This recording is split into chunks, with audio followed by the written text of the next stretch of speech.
Starting in about 5 minutes. My name is Joan Truly, and I'll be your mistress of ceremonies. In about 5 minutes, we'll be started. Thank you.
Prentice Domestic Violence Victim Empowerment Program.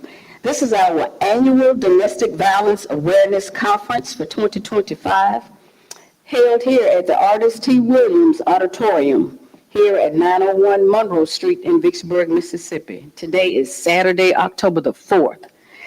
The conference agenda will go as follows. We will have a welcome from the Honorable Judge Angela Carpenter. She is a municipal court judge here in the city of Vicksburg, followed by greetings from the Honorable Willis Thompson, the mayor of the city of Vicksburg, our police chief Larry Burns, here of the city of Vicksburg, and Ms. Tara Stevenson, the Mississippi Coalition Against Domestic Violence. I'll come back. Judge Carpenter.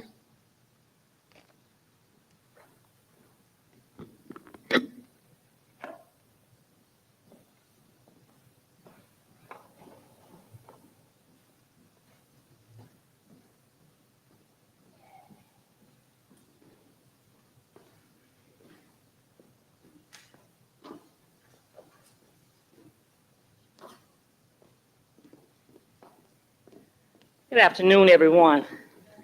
Good afternoon, everyone. All right. I know it's kind of like midday, and I know you all have probably seen down there that the flea market is happening, so you all may want to go down there. Is that what it is? Is that what it is? Look, I know that we're here. Of course, this is a very serious cause that we're here for. But at the same time, I don't want us to be rigid, and, I want us to relax, okay? Because if, as you're listening to the speakers along the way, if you have questions, raise your hand, because I want you all, this is an informational, and it's something that's to inspire you and to get you information so you can send it out to others, okay? Can everybody hear me? Yeah. All right. Again, I'm Judge Carpenter, and on behalf of the Municipal Court of Vicksburg's Beverly Prentice Domestic Violence Victim Empowerment Program, we welcome you to our annual Domestic Violence Awareness Conference. We are honored that you're here today, whether you're a survivor, advocate, service provider, community leader, or a concerned member of our community. We're happy that you're here today. And we thank you for your presence here today.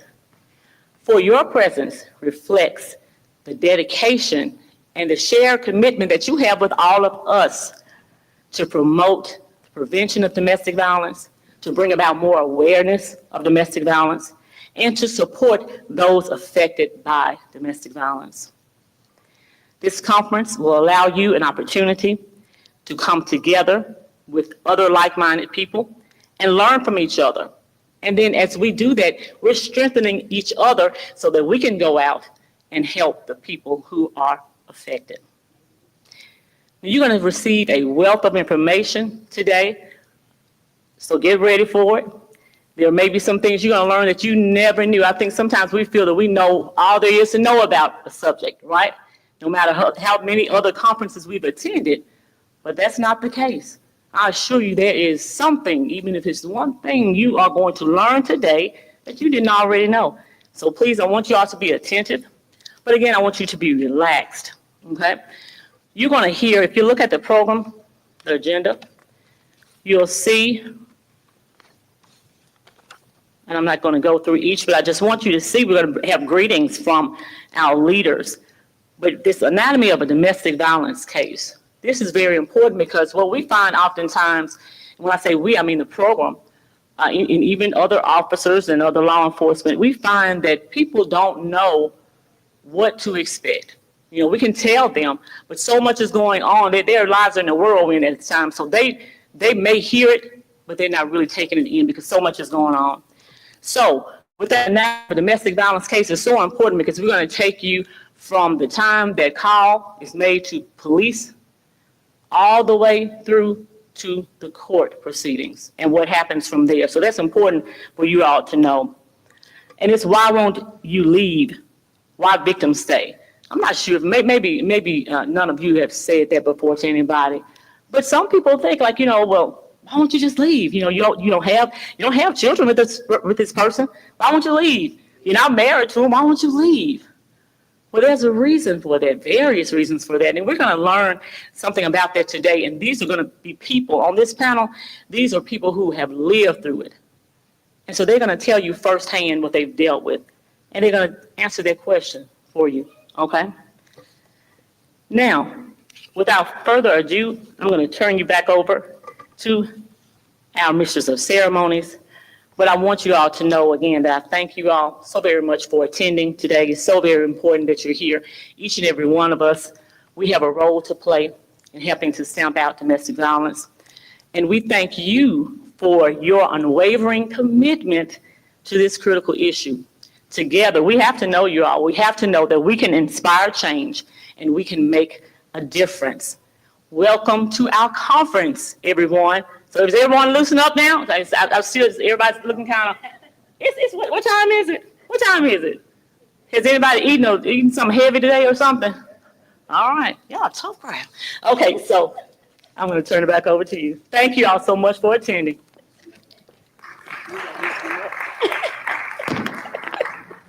If our Honorable Mayor, Willis Thompson, our Chief, Larry Burns, and Ms. Tara Stevenson would come up to the tables, please, so you can give your greetings in your own way. In that order, please.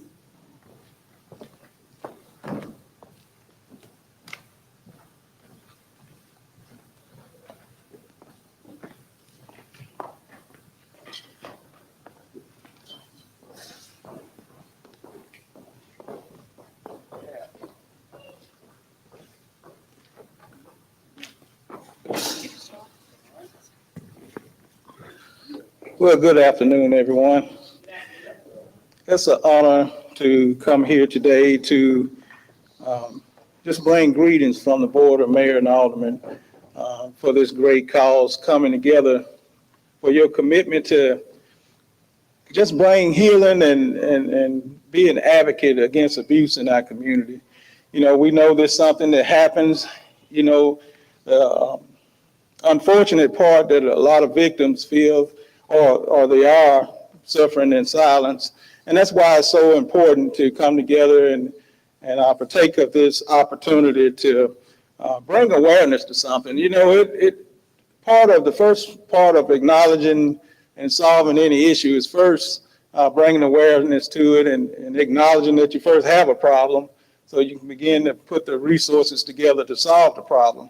And the resources we have today are so many great people that serve in law enforcement, in the faith community, volunteers, you know, even victims themselves coming together and having the courage to share their story so we can help someone else. So that's always a great cause when we can come together as one and tackle important issues in our community. So on behalf of the Board of Mayor and Aldermen, Alderman T.J. Mayfield and Alderwoman Vicky Bailey and myself, we just want to say we stand by this cause, and we're committed to stand beside you and to bring awareness and bring advocacy and share information and do whatever's necessary, because no one deserves to live in fear.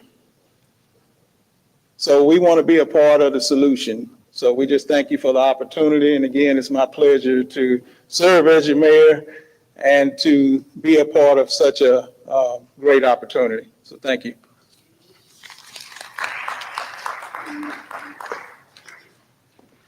Hello, everyone. My name is Larry Burns. I'm obviously your new chief of police. I want to take this moment to where the God says, give honor where honor is due. And I've been gone from this city for a while now, but now that I'm back, I've seen a lot of changes. I see where we still need to change some things as well. This is my first domestic violence conference, but as I just said, the word says give honor where honor is due. And when I left here, there's a young lady that I'm about to talk about right now that was a great advocate for domestic violence. She still is to this day. I'm talking about our former chief, Penny Jones. She has committed herself consistently to this cause, and I know many of you know that. So I really want to give honor where honor is due. If you don't mind, Captain Jones, would you stand and you guys give her a hand? She has always been an advocate for domestic violence. I know this for a fact, and I appreciate that. So with that said, I want to welcome you out to Domestic Violence Awareness Conference. You know, domestic violence is consistently one of Vicksburg's most reported violent crimes. Monthly reports in 2025 show spikes in incidents with domestic violence being the leading violent offense in several months, according to the Vicksburg Daily News. Domestic violence remains a serious, ongoing problem in our community and even across the state of Mississippi. Domestic violence together, we can raise awareness to support survivors and strengthen partnerships that keep people safe. The Vicksburg Police Department is committed to working closely with the municipal court, Warren County authorities, victim advocacy organizations, and neighboring jurisdictions to ensure coordinated response, timely prosecution, and immediate support for victims. Awareness is not a passive action. I'm going to say that again. Awareness is not a passive action. It is first a step toward prevention, improved reporting, and ensuring victims can access shelter, counseling, and protection when they need it the most. I'd like to encourage each of you to encourage anyone who suspects abuse to report it, and to use local hotlines and advocate partners so victims can get immediate help and documentation for the court's actions. We should also encourage our community leaders and attendees, you as well, to support funding and volunteer efforts for local shelters and advocacy programs so unmet requests can be reduced. We will continue to prioritize survivor safety, evidence-based enforcement, and strong partnerships with the municipal court and all other jurisdictions so our community can prevent violence and hold offenders accountable to help survivors rebuild their lives. So with that said, I'm going to turn it over to our next speaker. I thank you so much. All right.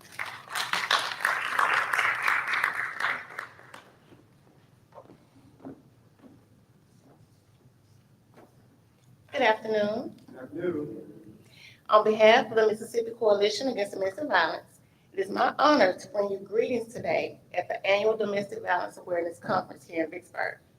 My name is Tara Steverson, and I serve as a Communications and Membership Specialist with MCADV. Founded in 1980, the Mississippi Coalition Against Domestic Violence has stood for 45 years as a strong advocate and leader in the fight to end domestic violence across our state. As Mississippi's premier agency on domestic violence, we are dedicated to advocacy, education, and raising public awareness while ensuring the availability of essential resources and technical assistance. At MCADV, we assist victims and survivors from every racial, social, ethnic, religious, and economic background, regardless of age, gender, and lifestyle. Through our work, we strive to empower individuals and families to pursue safety, healing, and justice. Our efforts range from offering vital information and safety planning resources to providing specialized trainings, workshops, and awareness campaigns. We also work to equip our member shelter programs with the tools, resources, and support they need to assist victims in their local communities. This year marks a special milestone for MCADV. We celebrated our 45th anniversary. For nearly half a century, MCADV has walked alongside programs like the Beverly Prentice Victim Empowerment Program, Haven House Family Shelter, and other domestic violence programs across the state of Mississippi. Together, we strengthen the network of advocates and providers who stand on the front lines every single day, ensuring that survivors and their families are not alone in this journey. Today's conference is a reflection of what happens when communities, service providers, and advocates come together, sharing knowledge, offering hope, and reaffirming our commitment to ending domestic violence. Before I close, I would like to take a moment to recognize the shelter program staff, advocates, and counselors that are with us today. Your tireless work makes a difference in countless lives. I also want to acknowledge our former board members who are present. Do we have any former MCAD board members that are present today? Your leadership and service help lay the foundation that we continue to build upon. Thank you for your service.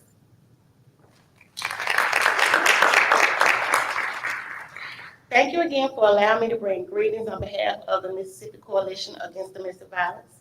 May today's gathering inspire us all to continue shining the light into the darkness and to work together for a Mississippi free of domestic violence.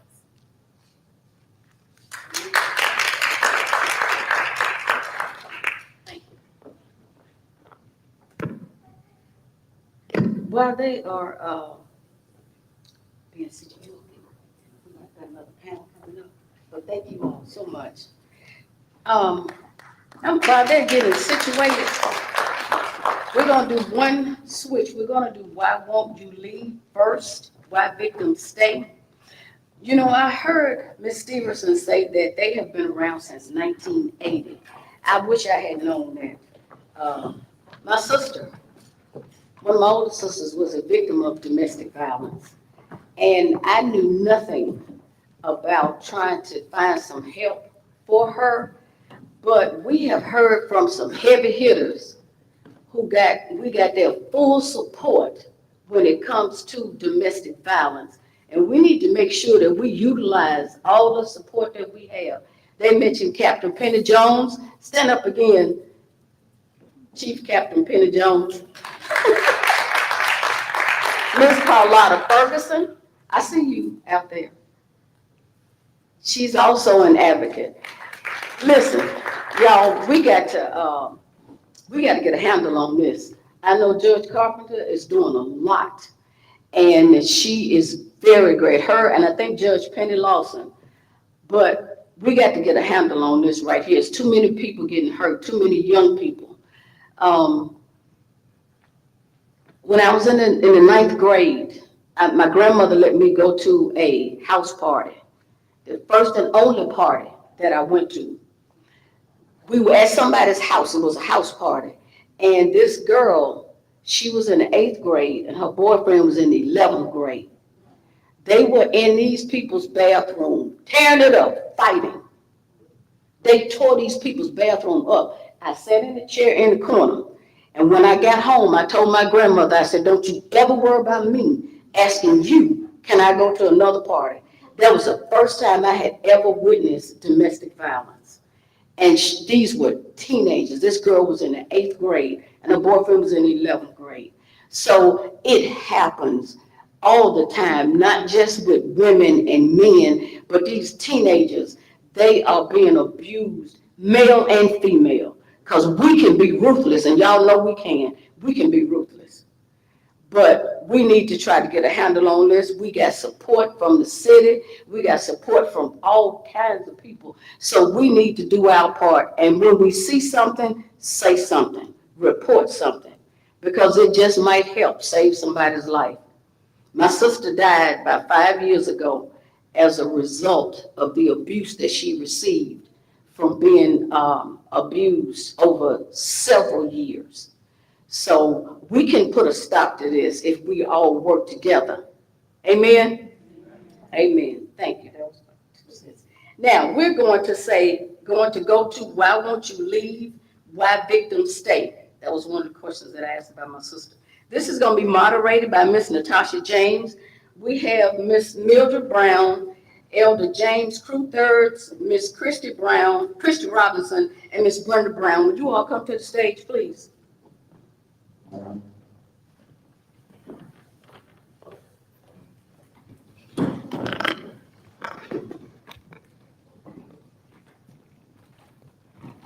As they are entering the stage,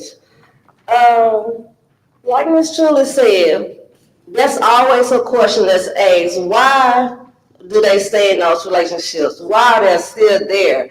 And it's a question that we cannot ask. It's something that, we have to hear from the person who's going through the situation themselves. And as we go through this panel, I got a couple of questions, and we're going to get some answers to understand why they stayed in certain relationships, why they feel like, it was so hard for them to leave, and we'll just get a better understanding. First, I'm going to start off with Miss Mildred Brown.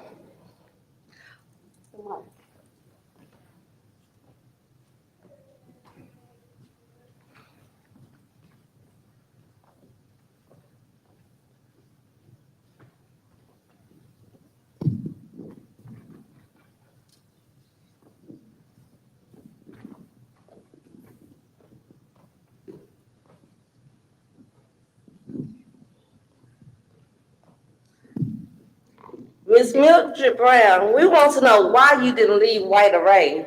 Looking back, what was the biggest reason you chose to stay when others expected that you should leave? The same reason why I left. It was the fear.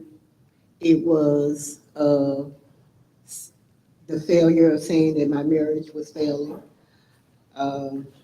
Having 2 small children.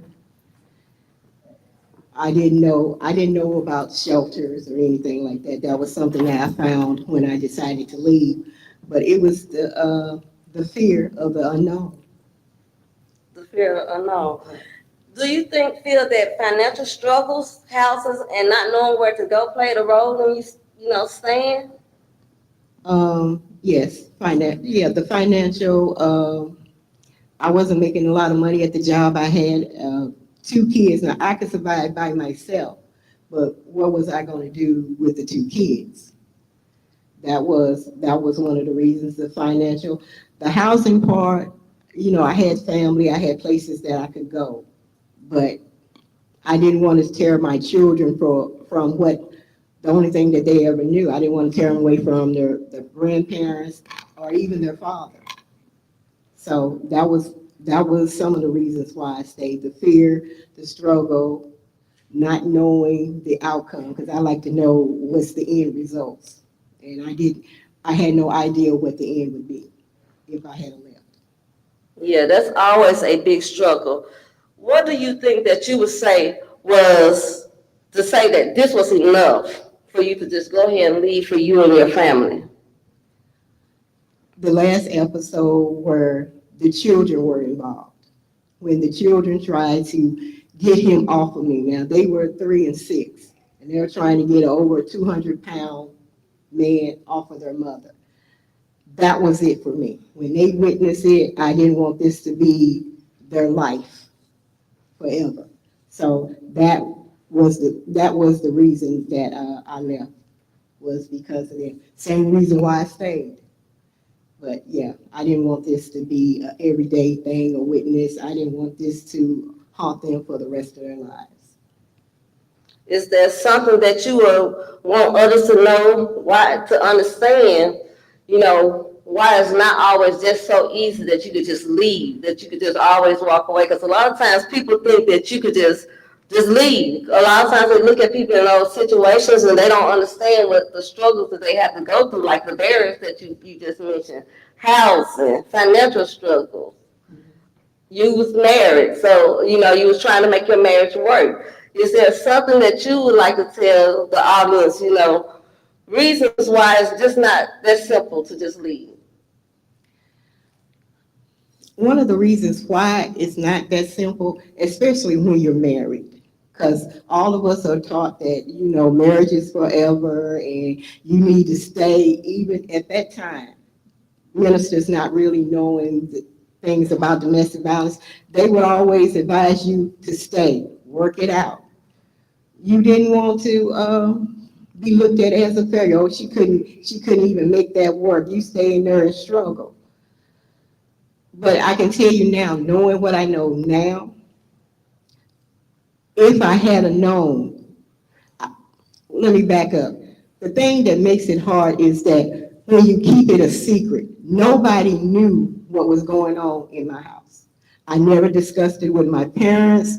My in-laws knew, but people in the community had no idea. Someone told me that they thought I had a perfect marriage because I never said anything negative about my husband, because I didn't want people to say, oh, she's lying, or, people won't believe me, because there were people that didn't believe me because I didn't have scars. I didn't have bruises. He knew where to hit me where you wouldn't see anything. So I never discussed. And that's one of the main problems of domestic violence, keeping it a secret. Tell someone, because it's too late after you're dead. Tell someone that can get you help. We live in a world of technology now where you can Google things, but don't keep it a secret. Tell your best friend. If you're close to your mother, tell somebody that can help you. Don't keep it a secret. Don't go by that old adage that what's in this house stays in that house. No. A lot of people have died just because of that. Okay, thank you for that, Ms. Mildred. Now you can pass the mic to Ms. Christy Robinson. As a survivor, your question is, why did you stay? What would you say was a personal reason that most influenced your decision to stay in a relationship? Like Ms. Brown, I'm going to make it back off of her. And it was fear. It was fear of, what am I going to do? Where am I going to go? What do I do with my children?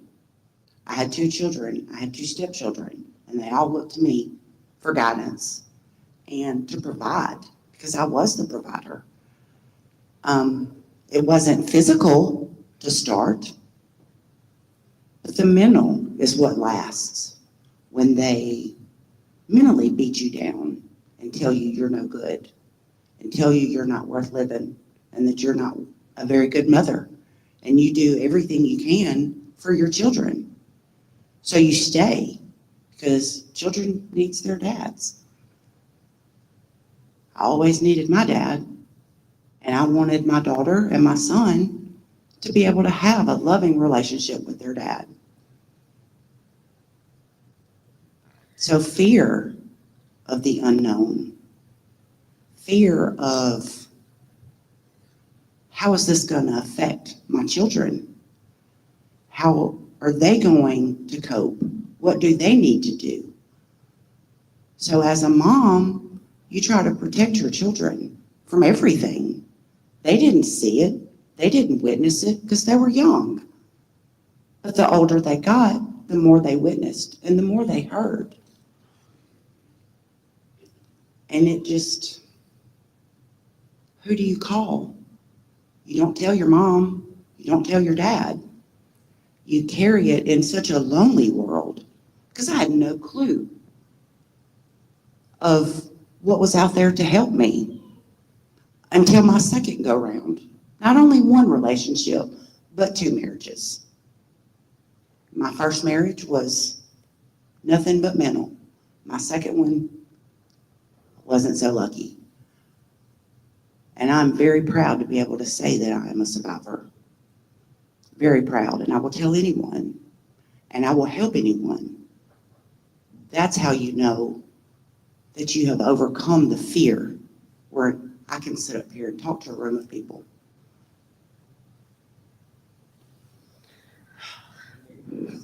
That's okay. That's great. And like she said, her first relationship, it wasn't physical. And a lot of times when people look at a domestic violence situation, they always go to the physical part of it.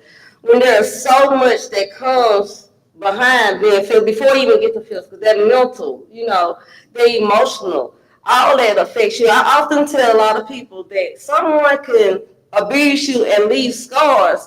Those scars can heal and they can go away. But some things that happen to you mentally, it never fades. You could grow old and you're still in the back of your mind always think back on what that trauma that came, about in your life, and it affects you daily.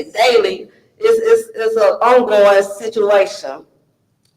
I'm gonna now pass the mic down to Elder Q3rd, James Q3rd, and he's gonna give us a perspective from a child. He was a child growing up in a domestic violence situation. And my first question for you, as a child, how did it make you feel to see abuse happening in your home? And what were some of your thoughts and questions you had as a child? First of all, let me say this. I am definitely ashamed. That's the way we felt as a child. And that's where I feel on this panel now. Ashamed that I got to discuss something like this in a world of very intelligent peoples in the world, that we got enough sense not to do it. That makes me ashamed. And as a child, I always wondered why. I always wondered what did I do? And I found out it wasn't me. It was 3 of us. My mother had 5 children. And it started on the 3rd child. And we would feel like just going and hiding till it's all over. Or we'll run out the house, down the street, yelling for somebody to come and help. Or going to get his mother or his sister to bring to the house to stop this. Sometimes we was able to do it, and sometimes we wasn't.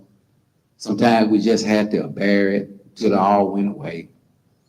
And as we continued to grow up, got older, enough to kind of stick our nose into it a little bit and feel like that we could overcome this with violence. It didn't get pretty there either. I remember one time that I pushed my stepdaddy and told him, "Don't you hit her no more." And I remember him hitting me and knocking me clean through a screen door.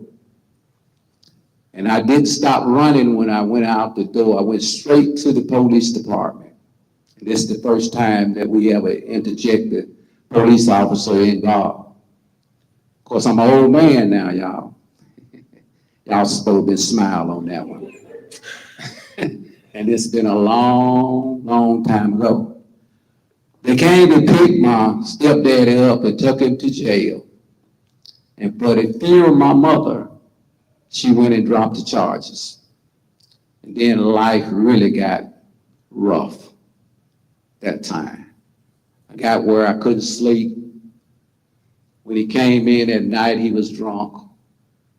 I always had to jump out the window and leave to go to stay at somebody else's house.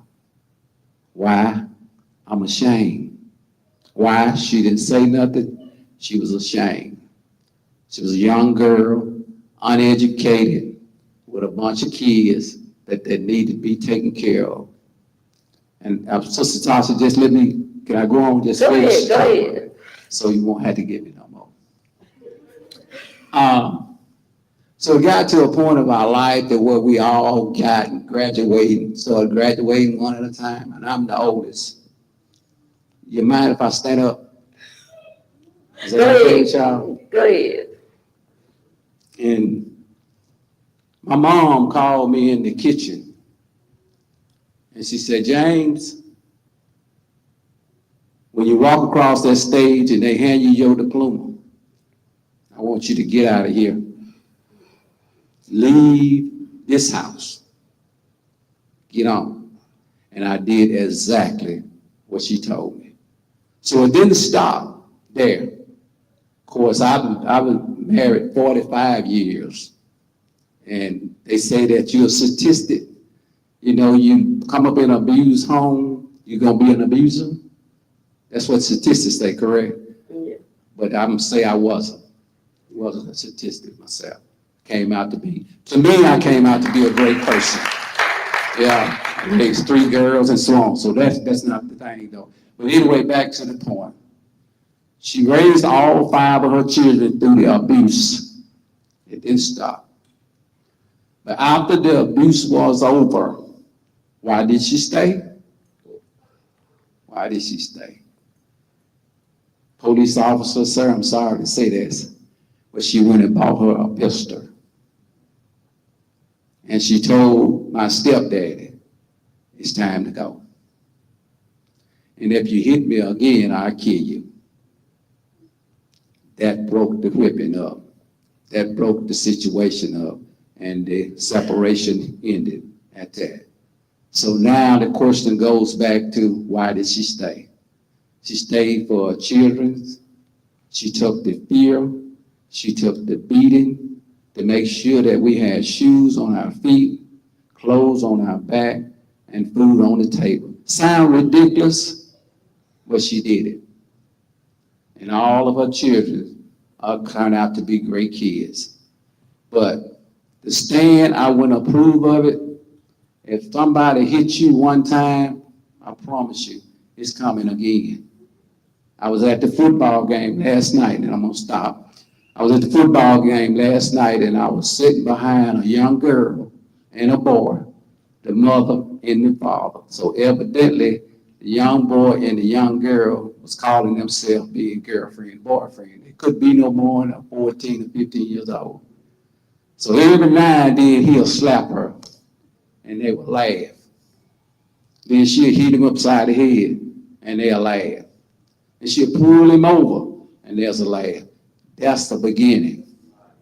That's the sign right there. And if the parents don't get on that one, it just ain't no telling what it's gonna turn to. Thank you. All right, thank you so much. You can tell he's a preacher, so he ready to tell his testimony. Okay, now we're gonna end with Miss Brenda Brown. She's gonna tell you her reasons for staying. And she's just gonna share some moments when she thought about leaving and felt that she could. She's gonna tell about some times that she felt like staying. And she's gonna tell about some times that she felt that staying was safer than leaving. So you go ahead, Ms. Brenda. Good afternoon. Tell your story. This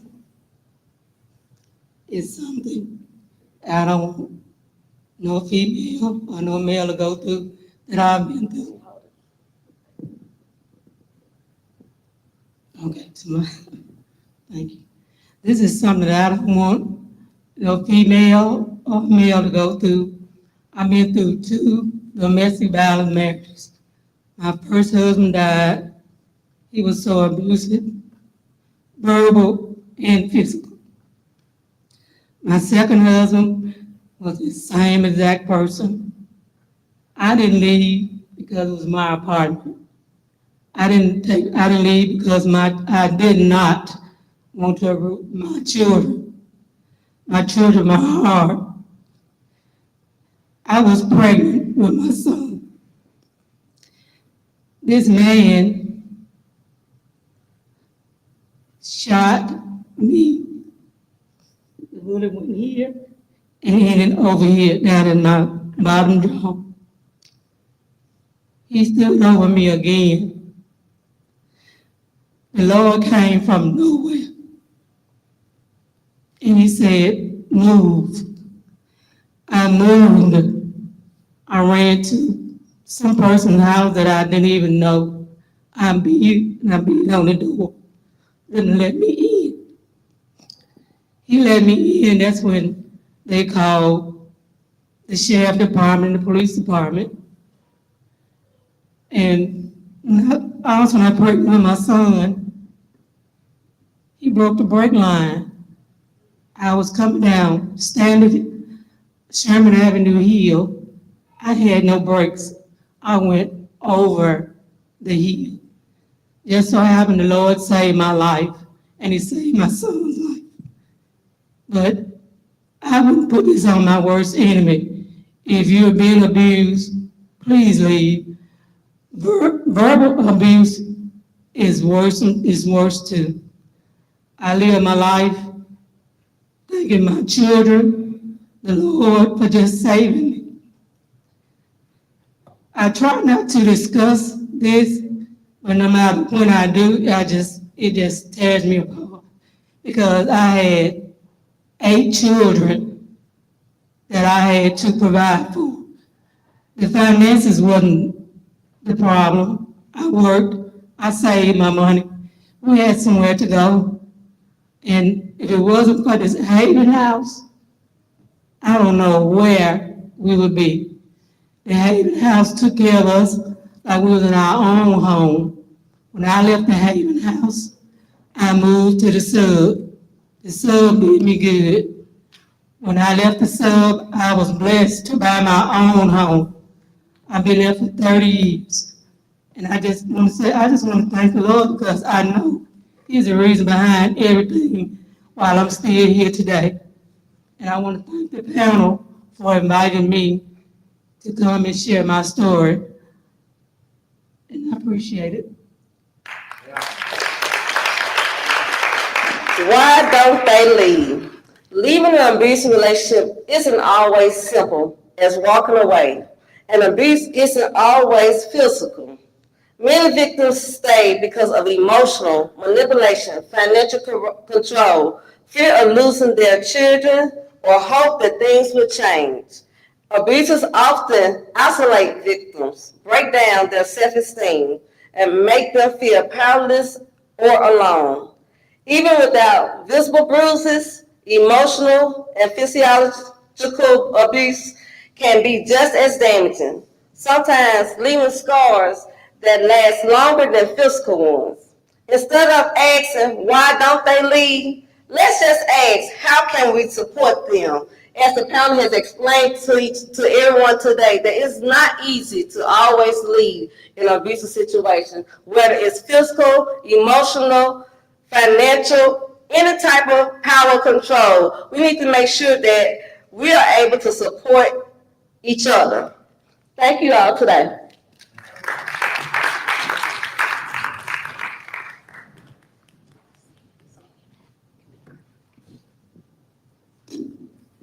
Now, we're gonna put this microphone back down here. If anybody got any questions at this point that you wanna ask, please loosen up and stand up and ask a couple of questions. Or if you got a comment that you have to make, please feel free to do so.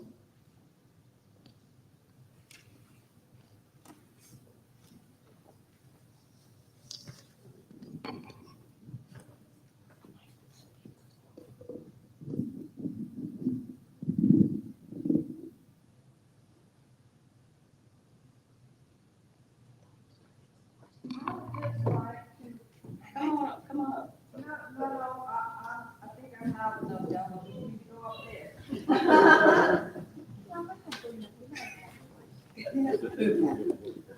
I'm not a mic person because my voice is so loud, but I want to commend the panel because it takes a special person to be able to reveal the trauma that you have been through.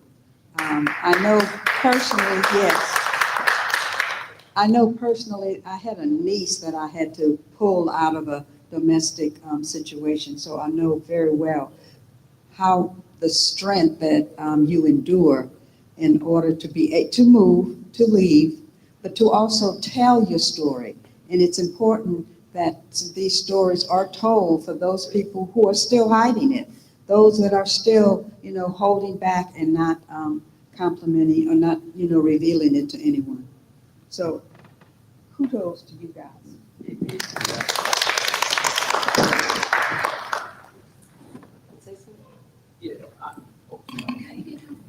My question is, how does it affect the children when they're going through the abuse? And how long do you hold on to it?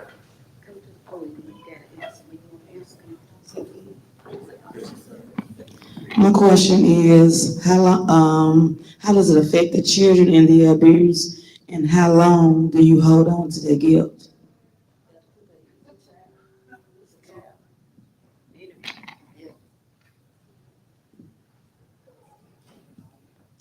That's a good question, because it's really going to depend on the person.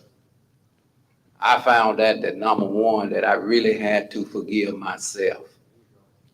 That was my biggest step, because I felt somewhat that some of the problems stems from me, since I was the oldest child. And when I got married in 1979, that's when I was able to overcome. So I'm not going to tell you how old I was at that time, but it'd been over 40-some years ago since I was married. And but that's when my healing really began, is when I gave my life to Christ and decided to walk upright in this world. Now, all of you all that live, y'all in Vicksburg, Mississippi, y'all don't know me, right? But you know a lady named Cruther's, right? It's Cruther. So my identity is hid in her. So now I'm even more seeking more to find my identity as James Cruther, not Carrie Cruther's husband. Did y'all get that? Y'all catch it? All right, I'll give you an hour, you'll catch me there. Amen. But anyway, it's just really gonna depend on the individual, whether you wanna go on or you wanna sit in that hog pen and feel pity for yourself or just be ashamed. Now, when I meet you all that I don't know on the street or wherever I go, I was ashamed when I came in, but I got victory now. Thank you.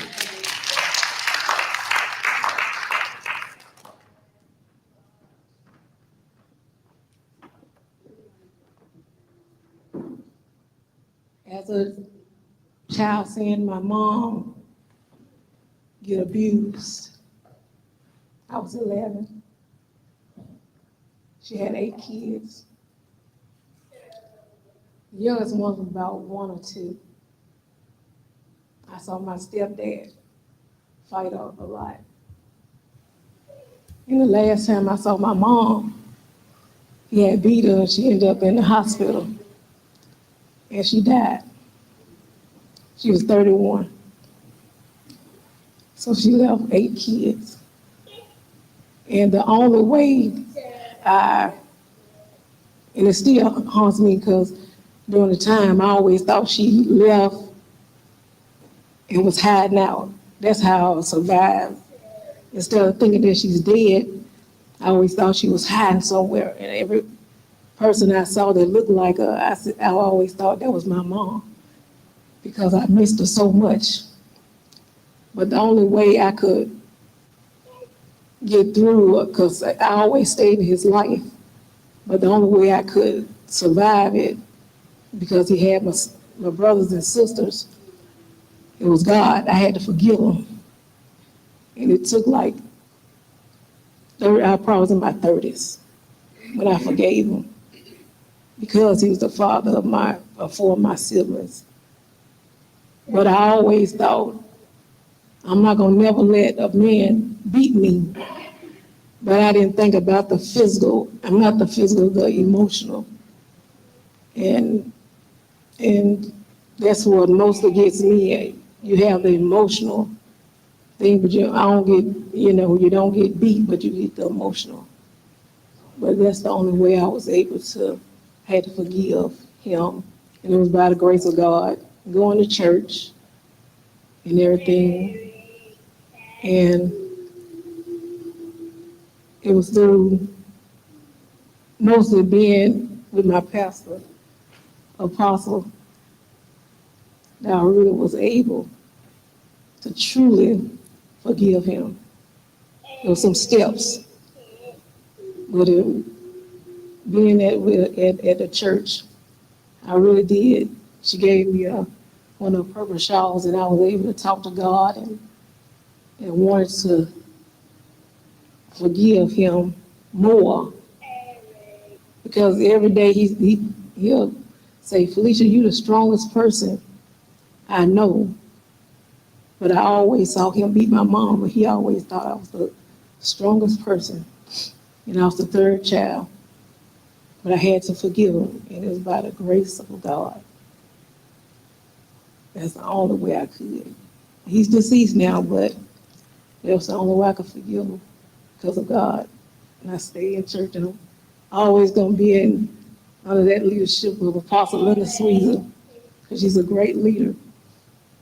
And she teaches us about domestic violence and everything. And I love her for everything that she does.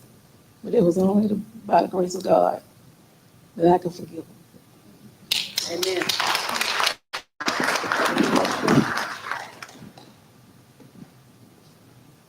Good afternoon, everyone. I can speak on surviving domestic violence because I lived it. But today I want to speak on my daughter surviving domestic violence. She didn't have to watch me go through what I went through. But I will say I would thank God for Ms. Park that worked at the Vicksburg Police Department. She saved me. She helped me to leave in the middle of the night and send me to New Orleans to get away from my husband. But my daughter We were in Memphis, and she was a cancer survivor. And we had to be at St. Jude's for a long time, about 10 years. So when she turned 18, she decided she wanted to be on her own. Everything in me said that a guy was not for her. He isolated her from me and kept her in a location that was not revealed to me. I later found out that she was beaten every day. But the way I found out is that I got a phone call in the middle of the night, and it was from a truck driver in Memphis. He said he found my daughter in the middle of the highway in Memphis. What he saw was a reflection on her shirt that kept him from running over her. What had happened was that that same guy beat my daughter, threw her out on the highway, ran over her not once but twice in her car, and left her there for dead. And he done that because she was pregnant, and he didn't want her to have that child. So he picked her up off the ground, took her to the hospital, and the hospital contacted me after he found my number in her phone. So we went to court to play this out. And I had an opportunity to sit across from this young man. And the judge asked him, did he have any regrets for what he'd done? And his response was, yes, I should have killed her first. I should have killed her first. And the judge asked him, he said, well, what about the unborn child? He said, I didn't want it then and I don't want it now. And the judge said, you know, you won't have to worry about that. He said, because I'm going to take your rights away from you. And I don't want you to ever have any contacts with that child. He helped us leave Memphis because I was in Memphis. And he made us leave there, and he was to never have contact with that child, which is a daughter. And my daughter, like I said, she fought to bring that baby into the world. Because, like I said, she was a cancer patient. When she was first diagnosed, she was given 24 hours to live. But she beat the odds on that. So when she got pregnant and survived the beating from him, she beat the odds on that. So the struggle again came with her being pregnant. Because now you're facing the doctor saying if you don't abort the baby, you won't live. Well, that baby is 10 years old today. And her name is Faith. Because we had to keep Faith through the whole ordeal. So I'm saying today, domestic violence is real. It's real. Never turn your back on someone that says, I need help. It's real. It happens to men just as well as females. But men, I have found, are more ashamed of it because I'm supposed to be this strong person. So they take their pain and they hide because they're ashamed. Nobody believed me. So I became more of an advocate for helping people with domestic violence. But I didn't just exclude guys because they need help too. My son went through it because he don't believe in hitting women. But she knew that. So what did she do? She was trying to pick fights and hit him. He had more bruises, emotionally and physically. But he got away from that. But what I want people to take away from it, you have no reason to be ashamed for what you went through. It's not your fault. It's not your fault. Staying for the reason is not a selfish reason. You say you stay for your children. I understand that. I did that. I stayed for my children. I went to the shelter. I went back because my children didn't understand why you left daddy. But I took the beating, but they never knew. Don't allow society to say you have to stay in a situation.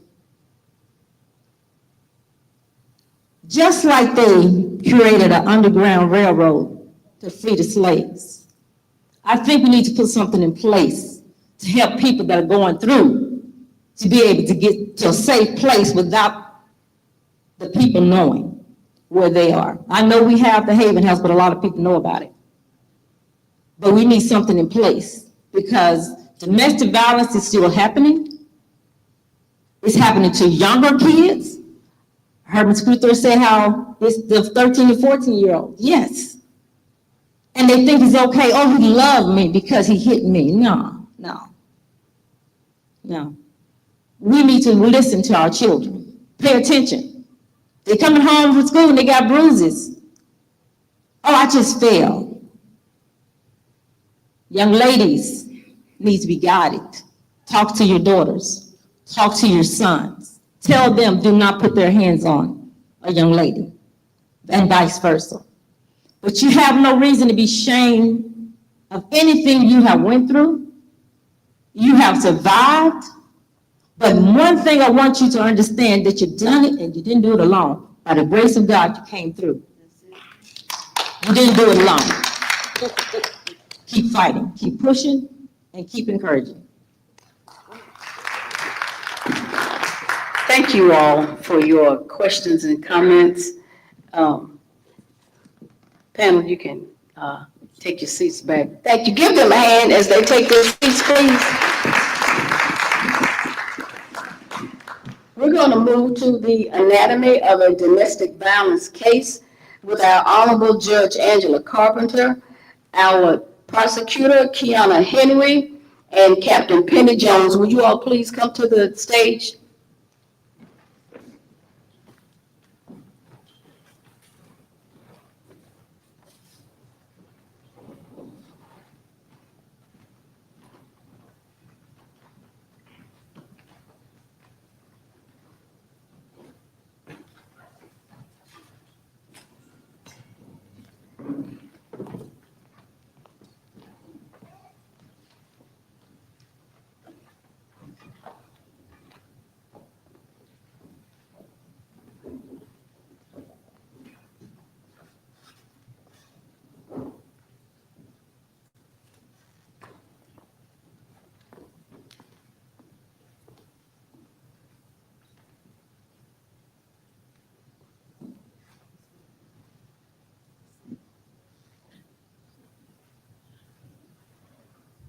Captain Jones, please.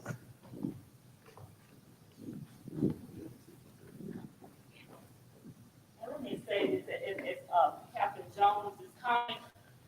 Remember I told you all at the start of it when I gave my welcome, I told you all that you are going to hear it from the beginning to the end. So even though we're sitting the way we're sitting, this is from the beginning to the end. Okay? All right. Okay, so I was sitting in the wrong place. So how's everybody doing?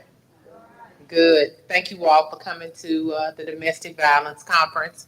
I hope that next year that you tell more people and more people and more people so we can get more people here and get it out in the community how serious domestic violence is.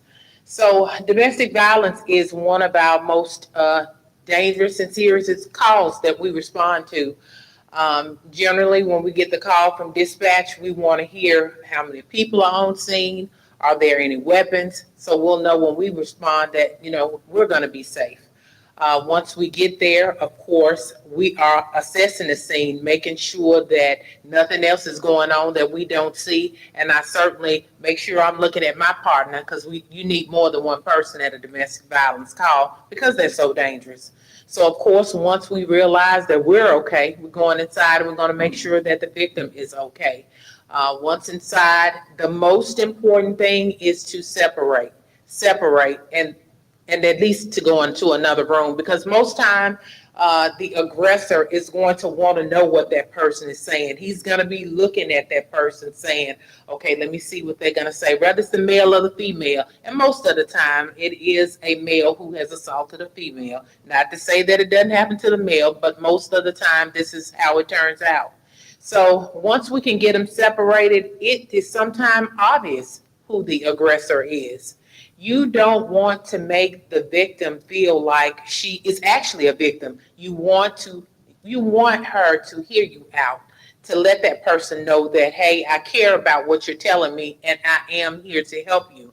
And another thing too, the kids that are inside the house. Not only is that female the victim, the kids are victims too.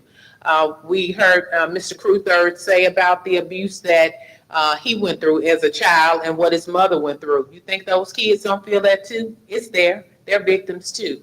But once we assess that there is a victim, whether they have bruises or not, and also having bruises, the law says we shall. There's no such thing as we're going to walk away and know that that victim has been assaulted and we say, okay, well, I think it's going to be okay for the night. We're just going to leave. And I think nothing's going to happen. But when you leave there and you don't do anything, you may come back to a different scene, a crime scene. So that's something that we don't want. But definitely, we're going to assess the scene. We're going to make sure that that victim is a victim, and we're going to take that person to jail. And from jail, it starts with the next crew. But definitely, the police officers, we're there to help, to give support, and to make sure that we get that person to the next place. I know the young lady was talking about people not knowing where to go. We're being trained lately to give more places, more avenues for people to go. It's not just the Haven House. Just a little bit about me. I have the Penny Center. I know I've talked about it on more than one occasion. The Penny Center is actually ready. The only thing that I need to have done is to get some electrical work done.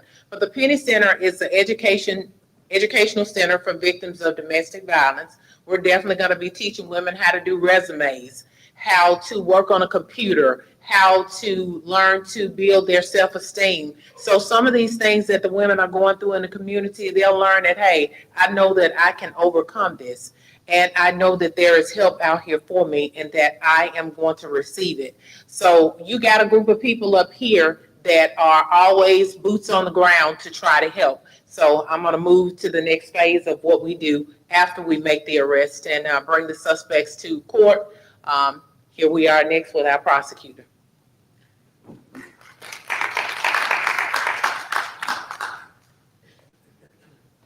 I'm Kiana Henry. I'm the assistant city prosecutor. Stephen McMillan, he is the current city prosecutor.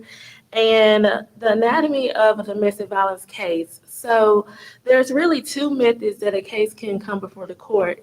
The first method is a protection order. So if, let's say, there's a victim, there's something that happens, and the victim does not want to file charges, but she does not want any contact, and she is seeking protection from the court. So what she will do, she will come down to the police department and she will speak with either Captain Jones or Investigator Copeland or Lieutenant Trueheart, and then she will have what is called an ex parte hearing.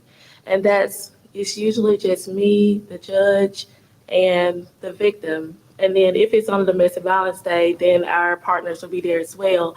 But for the ex parte hearing, what we really try to find out is, one, why is this person coming down to seek this hearing, to seek a protection order? Because sometimes, as a judge may tell you, is that sometimes it's just a simple dispute that maybe she just wants this guy out of the house. And then other times it's serious. She really is feeling threatened. She feels like her life is in danger. And so that is why she's seeking a protection order. So those cases are serious. We have those hearings and they take time. We don't just rush through it. We want to know about the history of the abuse. We want to know, we really try to paint the picture of everything that happened on that day so that the judge can make a determination as to whether or not an ex parte protection order can be granted. And if an ex parte protection order is granted, it's granted for 10 days. And then after that, that is where we'll have a hearing on the temporary domestic protection order, and that's where the defendant, he will come, the petitioner will be there, and then we'll have a hearing, and then the judge will make a determination as to whether or not that order should be granted for, if you have children in common, then the order be granted for 30 days. If you don't have children in common, then the order be granted for 1 year. And then the next method that a case can come before the court is if charges are filed. And now charges can be filed by an officer, and the officers, they do file these charges all the time. The officer can file charges if they see injuries on the victim when they respond to the scene, or it can be filed by a victim. And so, and then we also have, domestic violence, simple assault, creating fear. And creating fear charges are almost always filed by a victim unless it is done in the officer's presence. So what I mean by simple assault, domestic violence, creating fear, that is just an instance of where, a defendant, because it can be a man or a woman, but a defendant says, oh, I want to kill you, or they threaten to do some type of harm to you, and then the victim actually feels threatened. They believe that it will happen, and you can file a charge on that, and a defendant can be found guilty, and he can serve jail time. So it can happen. And so as a prosecutor, our office, we try to have victim-centered approaches, but we're also, as we're prosecuting these cases, we're taking a totality of the circumstances. And so we're looking at everything, all of the evidence, the body cam, the photos, the narrative, so that we could really see how we can help these individuals. It's not just all about jail time. Now, you're going to get jail time. If I'm a prosecutor, I'm going to recommend it. But there's other other things such as counseling and anger management that's also important that we also recommend as well. And so for me, I would say a pattern that I've seen really is in these types of cases is where the victim, they just ignore red flags. So controlling behavior, going through phones, and things of that nature. And then another pattern that I'm seeing a lot lately is that these incidents are occurring before children. And so me as a prosecutor, I take that into consideration as well when I'm recommending a sentence. If there is an incident that occurs in front of a child, then I'm going to recommend a harsher sentence. Or if it's an incident that occurs at a business, you're not at home, you're out in public and you're carrying on doing all this. So we take into consideration all different types of circumstances. And then lastly, I would just say that it's just important that if you are a victim, to just get help and not just continue to go through it. You don't have to go through it. The prosecutor's office, we are here for you.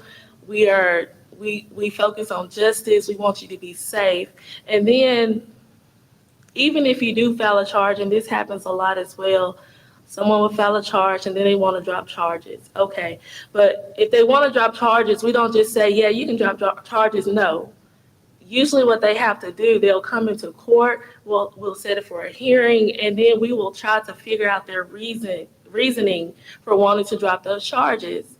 We're not just going to say, okay, you can just drop these charges knowing that this is a domestic, because it's serious. In our office, we really, all of us as a whole, we really take it serious.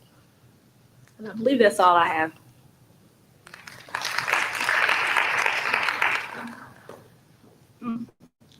Okay, and so finally, as the prosecutor said, one of the ways that these domestic violence cases can come into court is through a trial. And, one of the things that, and let me mention this now, and this is something that probably most people in this room don't know, but it needs to be known, and that is that here in our city, here in Vicksburg, we are one of only two programs in this state that allow for what we call devoted days for domestic violence cases only. One of two in the entire state, okay? And I'm emphasizing that for a reason. When I say devoted days for domestic violence cases only, these are people who are coming in and only domestic violence matters are heard, whether it's a trial, whether it's a probable cause hearing, whether it's a protection order hearing, as Attorney Henry stated. All of these cases are simply domestic violence cases only. So you're not mixed in with other people. You're not there. But think about it. And for those of you who were just so brave and courageous to come up here and tell what happened with you, think about it if you had to go into court to tell that same story, that incident or incidents over years. Imagine that, because it can be embarrassing, you're angry, some people feel ashamed, they feel less than, not of value. So imagine that when you're faced with having to come before the court and you're having to speak in front of a lot of people, a room full of people. Can you imagine how intimidating that can be? Can you imagine how much really does not come out, the information that does not come out because you're amongst a lot of people?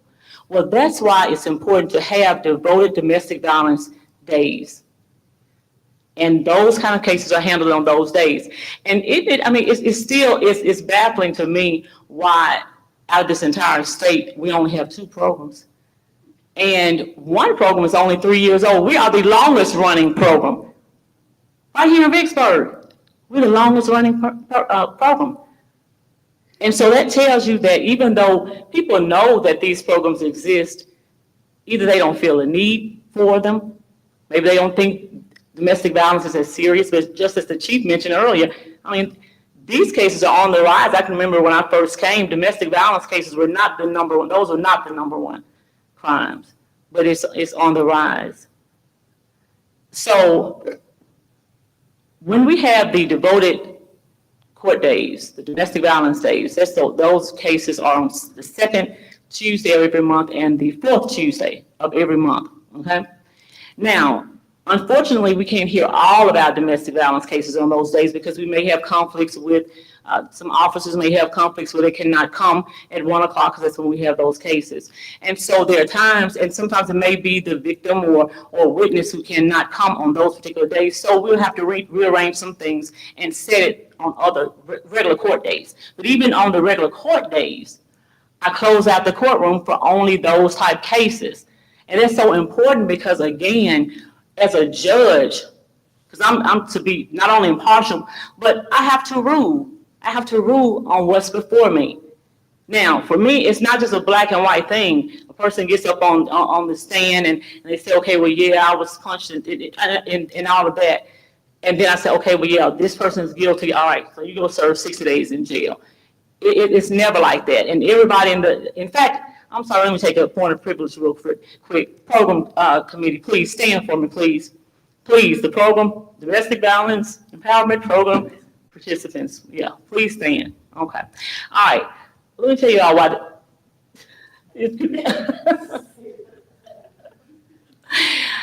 And I thought I saw Ms. Naylor back there too, but it's so important for people to know what we do because we take the time to do it, y'all. These are serious. Of course, all crimes are serious, but when you have issues, especially Captain Jones mentioned about having children involved, and other people spoke on when children are involved, that makes it it's so much more serious for me. And they can tell you that those are the cases I really, I don't know. I mean, I have to keep calm sometimes because when you're talking about kids being affected, it's enough for victims, for adult victims, but when kids are involved, that's another situation altogether for me. But so when it comes before me, what I want to make sure of is that everybody understands. When I say everybody, I mean the parties involved, the victim, the defendant, the witnesses, that everyone understands what's happening. Because again, we assume that everybody knows. People see these shows on TV where they're showing trials, but that's TV. That's TV. That is not the real deal at all. I assure you of that. But so that's what they have that's their measuring stick to go by. But it's not like that. So what I have to make sure of is when they come before me, I have to make sure that everybody understands what's about to happen. That the witness is going to take the stand. That's direct examination. Once that witness is done, if you're the defendant, the person who's being accused, then you have a right to ask that witness questions. That's cross-examination. Then after that, the prosecutor gets to come back, because she's leading the case. This is her case to prosecute. The prosecutor gets to come back and clear up anything that's confusing or tie up any loose ends, something that may have been confusing that maybe the witness said, okay?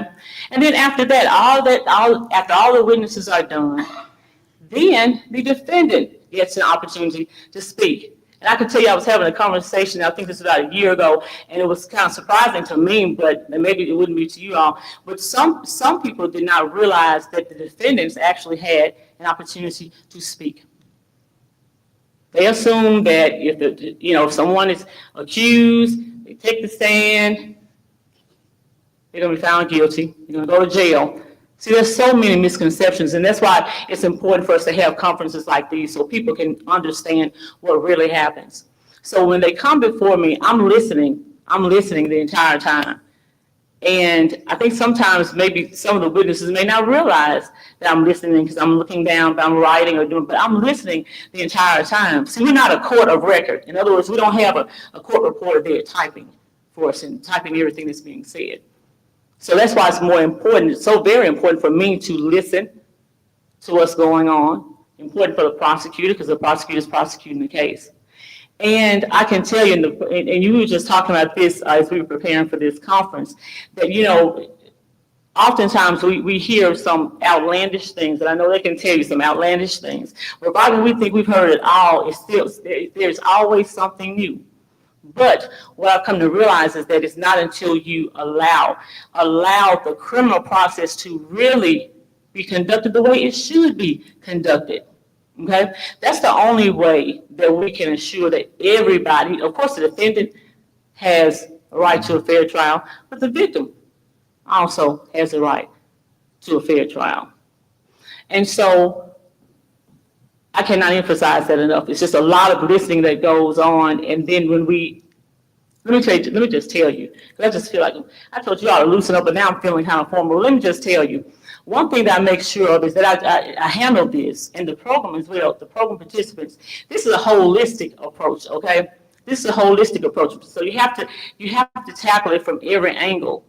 And I know that I have to do that because at the end of the day, I want to make sure that I'm making the right decision. It's not just about saying you're guilty and then I step down from the bench. This is serious. It's some serious stuff, especially when I have to put someone in jail.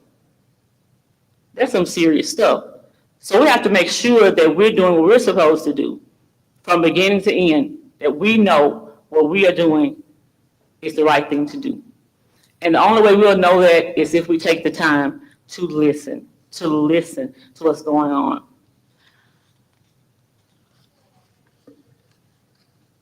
Now, I believe Attorney Henry mentioned earlier, there are different options that are alternatives that I can use in exchange for sentencing somebody to jail. I could do a remand, and that happens a lot too. Because again, a lot of people think that people just go to jail, but that's not how it works. There's sometimes I may find that you remember when Captain Jones said something about when the officers come and they can determine who the initial aggressor is. Well, then, as she said, sometimes you cannot determine that. Okay, sometimes we may find later on that what was said to the officer was not really the truth. Okay, and if we're not listening, and if I'm not listening, then I just may be sending someone to jail who does not deserve to go to jail. Okay, that's why these types of cases are so very important. But when I spoke of a remand is like it's not a dismissal, because I could dismiss a case. If a person is not guilty, I can dismiss the case. Of course, they're not guilty, right? But oftentimes we find that though they're not guilty of that particular charge, there's some other things that still need to be handled. And with a remand, let's say, for instance, if I find that the issue came about because of maybe a mental illness, because we know that that's a huge issue here. We don't have enough places to send people who have mental illness or mental problems. And places here have been closed down, and that's just unfortunate, And Captain Jones can tell you that's one of the things that we really just wrung our hands about a lot. And Prosecutor Henry can tell you, and the program committee can tell you, because we just don't have enough. We have resources, but it's just not enough still, and funding is still being cut. But I can say, well, you know what? I'm not going to find you guilty because you're not guilty, but I'm going to remand this case. But it's going to be contingent upon or dependent upon you completing it in the evaluation, okay? Or some people may find that some people in domestic situations, maybe because the person was off their medication. Well, then I may remand it, but it's contingent upon you getting back on your medication, because again, it's about handling that root problem. It's the root of it, and if we can get to the root of it, then perhaps it won't happen again and again and again and again. So I try to be able to use whatever is out there, and that's the good thing about being from Vicksburg, and this being my hometown, and having done what I've done for years now. We're all connected, and we all know each other, and so if we have a question about something, we can call each other, or whatever. Or if we need information, we can lean on each other. But I want to emphasize again, though, that not every person. There are some people, especially as Attorney Henry said earlier, if it's involving injuries, if it happened in front of children, I have to take all of that into consideration. I have to, and I don't think we've ever had a case where someone didn't go to jail with that, because it's just that serious. It's just that serious. But there just may be more people who don't go to jail. But because we're able to use like the mental health component, and also anger management, having going to counseling. We have Pastor Sweezer here, Pastor Truly, Miss Truly. They are part of the program, such an integral part of the program, because they are the ones who I order that these people go and be counseled by. And I cannot, I thank them so much. I can't thank them enough, because they go above and beyond. In fact, all of our programs, we really do. But we do it not for accolades. We do it because we love this community and the people who are in the community, and we want to make sure that people are educated, that people know what's going on. There's so much more that I can say, but we're short on time. At this point, I do want to open the floor again. If anyone has any questions. You've often heard people say there's no dumb question, and it's not. Not at all. No dumb question. I know y'all have heard a lot from each one of us. But whatever question you have. Anybody has any questions? Yes, ma'am. Where's the mic? Okay, where's the truth?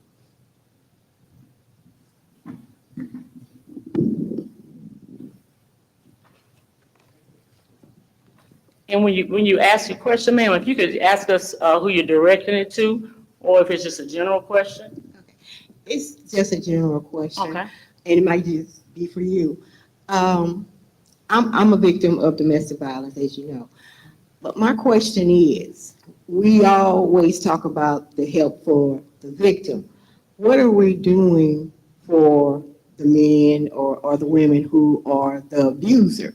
Is there something where they can go and get themselves together or something for them? Because it's fine to help us, but if we don't help them, we're going to keep going through this and going through this.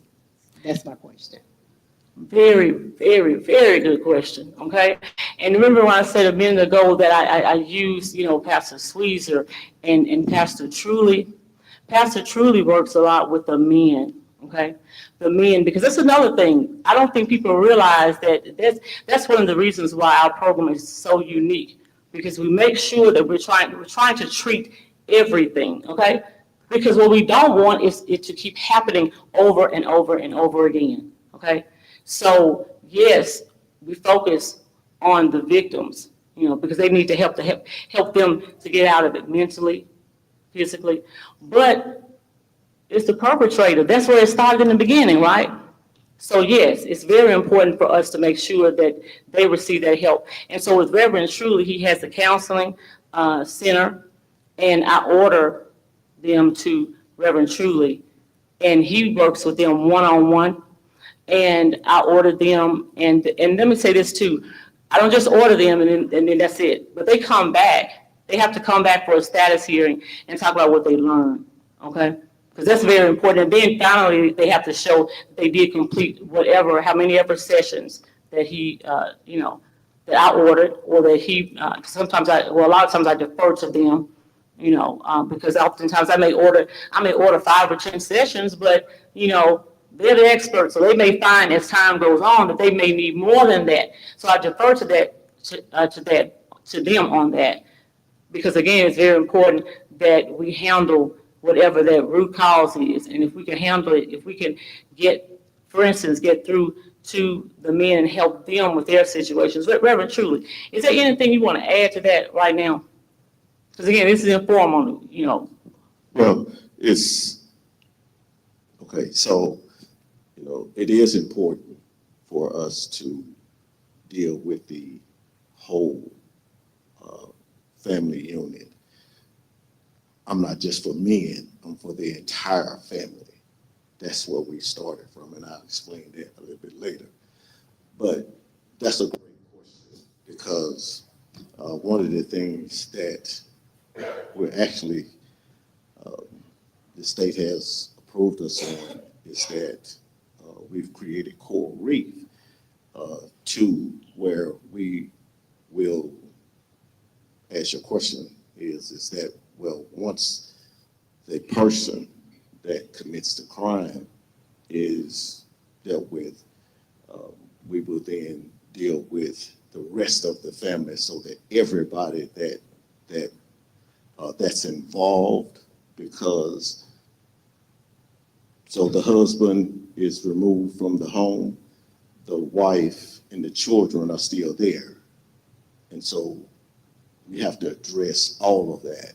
And so what we are implementing in there is where we can talk, there with the men and helping them as far as the why, and where does this here originate from? Because when you start to peel it back, it starts from what the young man said, Cruthard said, is that when he was a child, he watched this here. Everybody's story doesn't end the way his ended, where he doesn't turn around and repeat the cycle there. And so a lot of young boys grow up and they repeat what they saw, there in the home, especially if the mother doesn't leave and she stays there, then it's a psychological piece where this must be okay, and this is how it's done, there. And so when they go out with social behavior and relationships, where they then with their girlfriend, as he stated at the football game, he see the boy and the girl, and the parents are right there and not saying anything. And so, our piece is implementing something into this here to where we can also do exactly that, and that's to talk with the men there. Thank you. Okay, we have a question in the back. Yes, ma'am.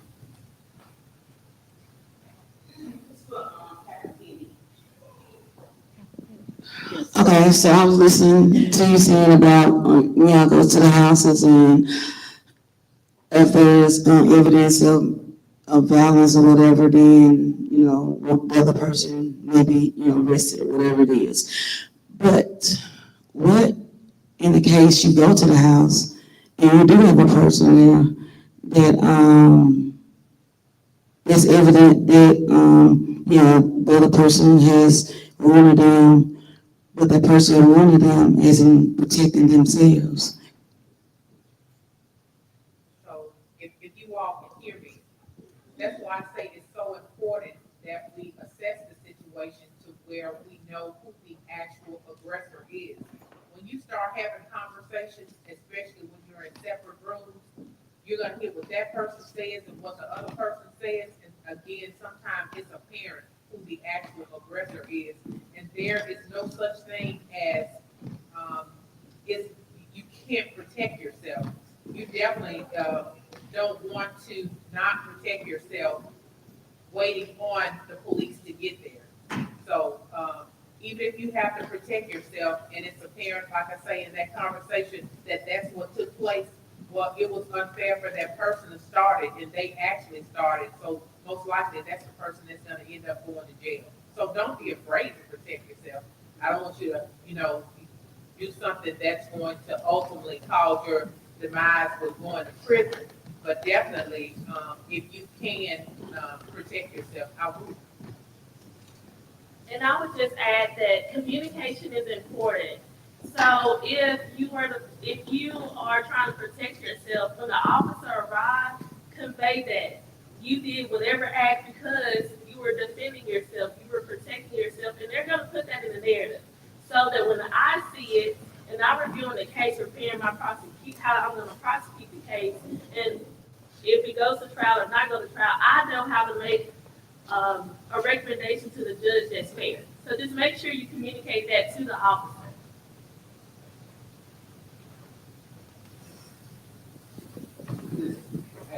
I don't know whether it's a question or it's a statement. I'm speaking as a child. Okay. When I was in school, from my first to my seventh grade, I was A student. Then when the violence started, I went to a B student. And that was because of the hiding, not being able to get the lesson, and the mind is all bottled up in the situation that's going around, the surrounding in the house. So it trickled down all the way into our education and stuff. So do you all have anything that takes the child to the point to where you're making sure they're getting the proper education behind the violence? Well, yes. Actually, we have, again, we've put counselors together, and we have one where we'll be doing assessments with adults, and we have one where we'll be doing assessments for the youth. And then from there, that's where Dr. Capra comes in at with the youth development, where if there's something academic that's needed or is involved, then she has components that's connected here in the city that we can plug, in with. Are there?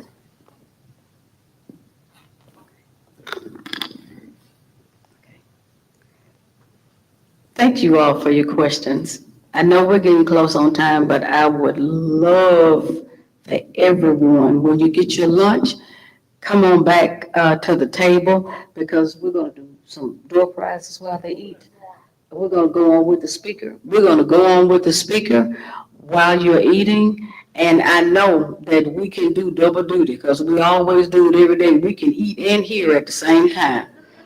And if you have some questions for her, please ask the questions. She also has a book that she has written, and I love the title. It's called My Truth, M-I-I, My Truth. And she's selling these books for $15. And so if you would like one, please see her at the end of the program. So right now, lunch.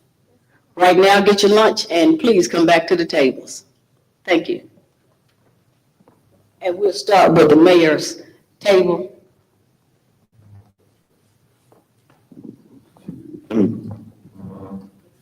Let us bless the food first. Bow our heads. Father, we thank you now for this day and this time and this opportunity. We thank you for the food prepared. Bless the hands that prepared it. We ask that this food be a nourishment to our body and us to your service. In Christ Jesus' name we pray. Amen, amen, and amen.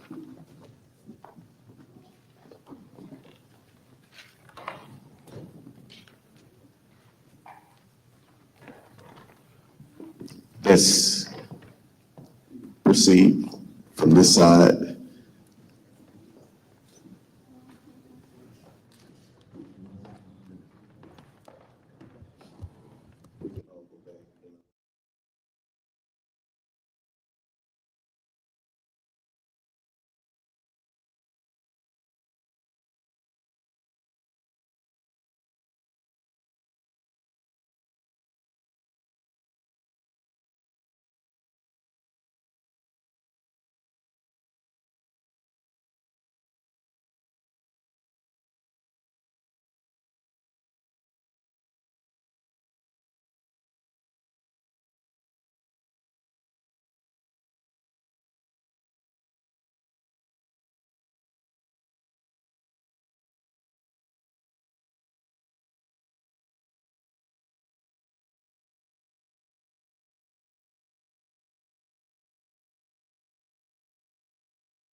lot to share.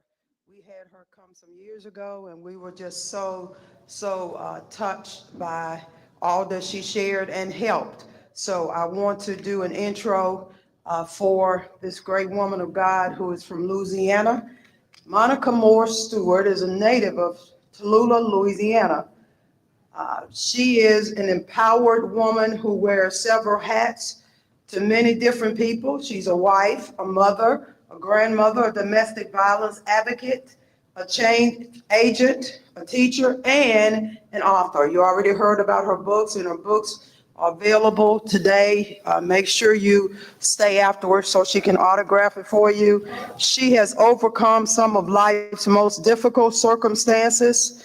It was in those very dark moments of uncertainty that allowed her pain to be patched up, molded, and cultivated into something incredible. She is the founder and director of Purple Patches Incorporated, a nonprofit organization that assists and empowers women who are domestically abused. And she is a person that will be available.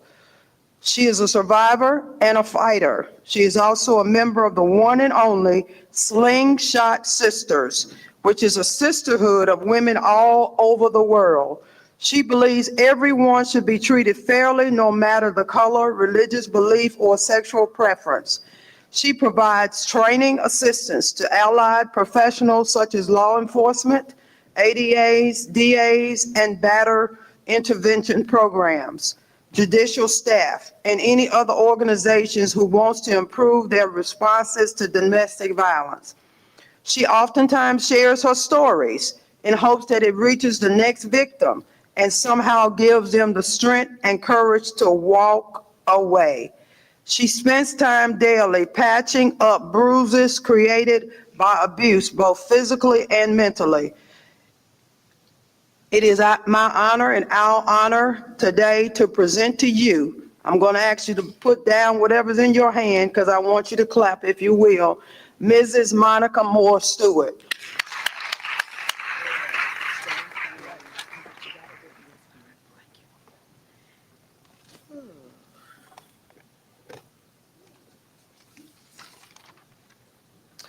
Hello, everyone.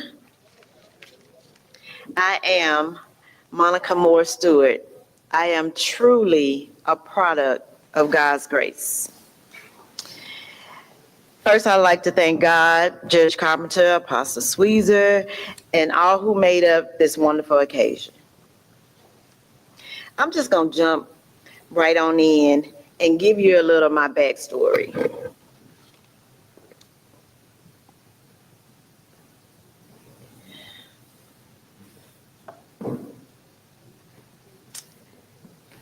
I've been in the streets. I started out in the streets very young age. And I ran across a booger. That person I ran across abused me for 7 years. 7 long years where I was, some of that time, locked away in a house where my own family didn't know where I was. Because I was used to moving around, I'm going to assume that they thought that I was gone. I moved away. Nobody knew that I was down on the other end of town in a house where I couldn't get out. Yes, I want you to buy my book so you can hear my story, but I'm going to tell you a lot of things. I heard a lot of things today, and we have a lot of warriors in this room. We're not survivors anymore. We are warriors. We are truly warriors to go through the things that we have gone through and made it out on the other end. And I thank God every day that He decided to let my little country self make it to see another day. But with all of that that I went through, I heard us talk about kids. And I'm going to talk about my daughter for a second. I went through all of that abuse for 7 years, and within that 7 years, I had 2 children, 2 kids that wasn't consensual. But my daughter saw every single thing that I went through. And when I mean every single thing, she saw every single beating that I got.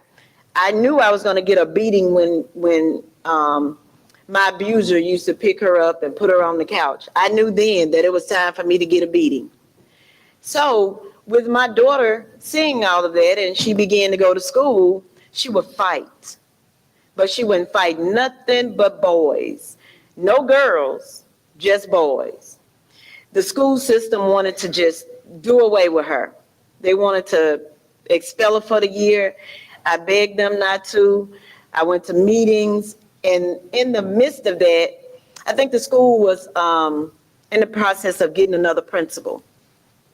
There was a man named Reverend Trimble.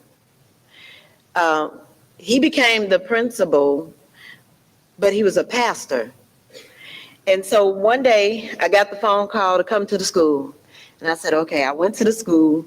It was my daughter. She had been fighting. But this time it was different. God allowed the new principal to say that there's something here. He looked at her, he talked to me, and he said, we're not going to put her out of school. We're going to help her. And you guys, I'm telling you, that did something to me, because imagine just, you don't know what to do for your own child. You don't know how to help her, because I didn't know what was going on with her. But as I stood in there and he was talking to her and I, and he was praying for her, and she took her fist and she hit that wall so hard. Now, you know them walls in them schools ain't no light walls. She hit that wall so hard till her fist went through the wall. And what came out of her mouth was, nobody's going to do me the way my daddy did my mama. At that moment, I realized that my daughter was going through just as much as I had gone through, because she witnessed what I had gone through. And it was affecting her. It was affecting her schoolwork. It was affecting everything. And then I'm telling you, just knowing what she was going through, and I felt like I had some help then with Pastor Trimble talking to me and whatnot about my daughter, and he was really, really helping me with her. Her grades came back up. She graduated high school with a 3.8. So kids do be affected about what we have going on. And yes, I stayed. I went back. I got out. I went back. I got out, and I went back. And I was just telling, I can't remember her name, and I'm sorry, but the captain, before she walked down, I had just told her, I thanked her for just doing what she do. Because I do train the police officers in Louisiana. And it's like pulling teeth to get officers to understand, when you come on a scene, what you're supposed to do. When you come on a scene, there are signs that you look for. It's been many times when I was going through what I was going through, when the officers would come, when a neighbor did call because they heard me screaming. And when the officers would come, I'm giving my eye contact, like, trying to do this and anything that I thought I could do to let them know, help me. Don't leave me here. But my abuser would come up and would say some crazy stuff like get off my property and things of that sort, and they would leave and leave me there. So imagine what happened when they left me there. There was another beating. I've had just about every bone broken in my body. I remember going to get my fingernails done one day. He came home, and I saw him put my daughter on the couch, and I was begging, like, what did I do? Why you finna fight me? What did I do? It was because I went and got my hair did, and I went and got my fingernails done. And he took pliers. And we as women know when we get those acrylic nails on our hand, and he took every nail off of my hand. And then I had to go in the kitchen and cook something to eat. So imagine me in there trying to cook, and I'm holding pots like this because my fingers are bleeding. So I'm going to go back a little bit.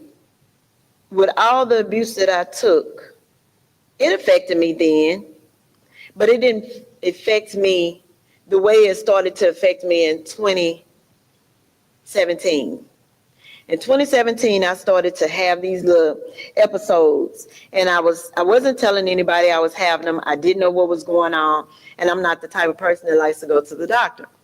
So, but this particular time, I was at work, and at that time, I was a adjuster, so I was at work at State Farm, but when I woke up, I was in a hospital with 4 doctors across the bed looking at me, and I went to try to say something and I couldn't.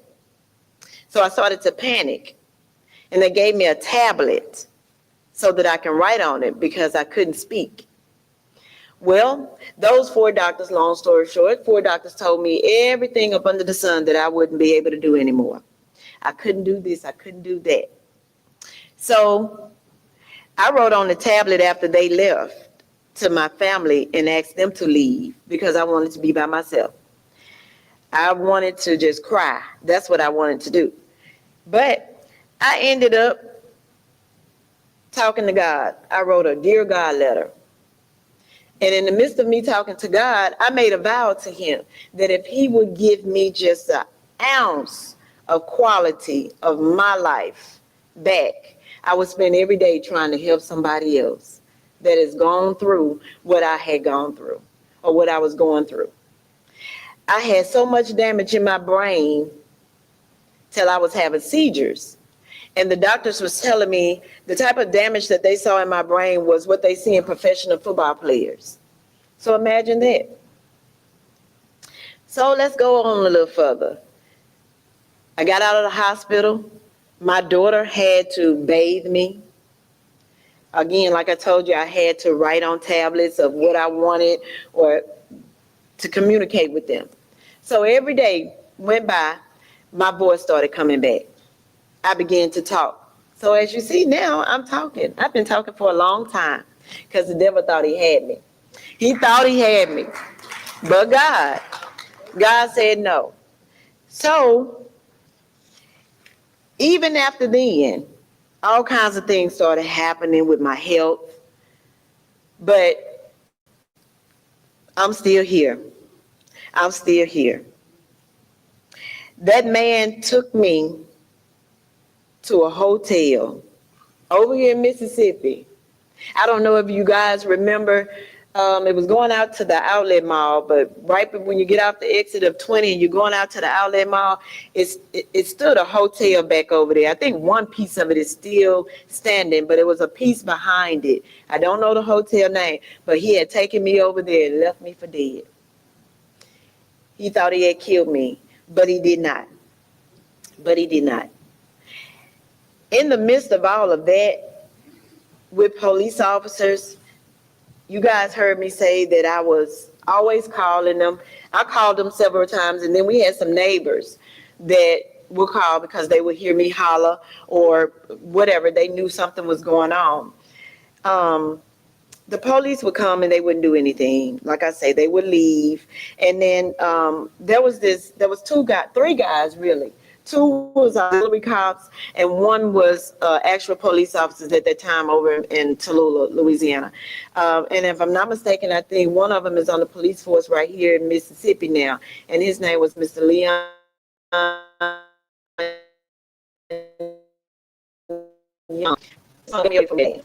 He was the only officer at that time that stood up to my abuser.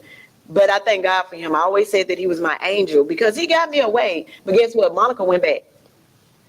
Shortly after I went back. And there are lots of reasons why we go back. I went back because I had absolutely nothing. I had nowhere to go. Me and my kids went to this person's house, that person's house, everywhere that we thought we could go. But I would go to some people's house and we would be talked about because I didn't have anything. Me and my children, we didn't have anything. So we would be talked about. I got upset, I would leave. I had a little Jeep, so I went and parked down at the park one time, and me and my kids were staying in the vehicle for a minute. Okay, it got cold. I didn't have heat in the vehicle. So I also had a carbon monoxide leak, so I couldn't run the heater. So I decided to go back. I went back, I begged to come back. And he didn't even allow me to come back then. You know, he put me away from there. So I went on, but then he let me come back when he wanted me to come back. So we went back during that time, and the beatings got worse.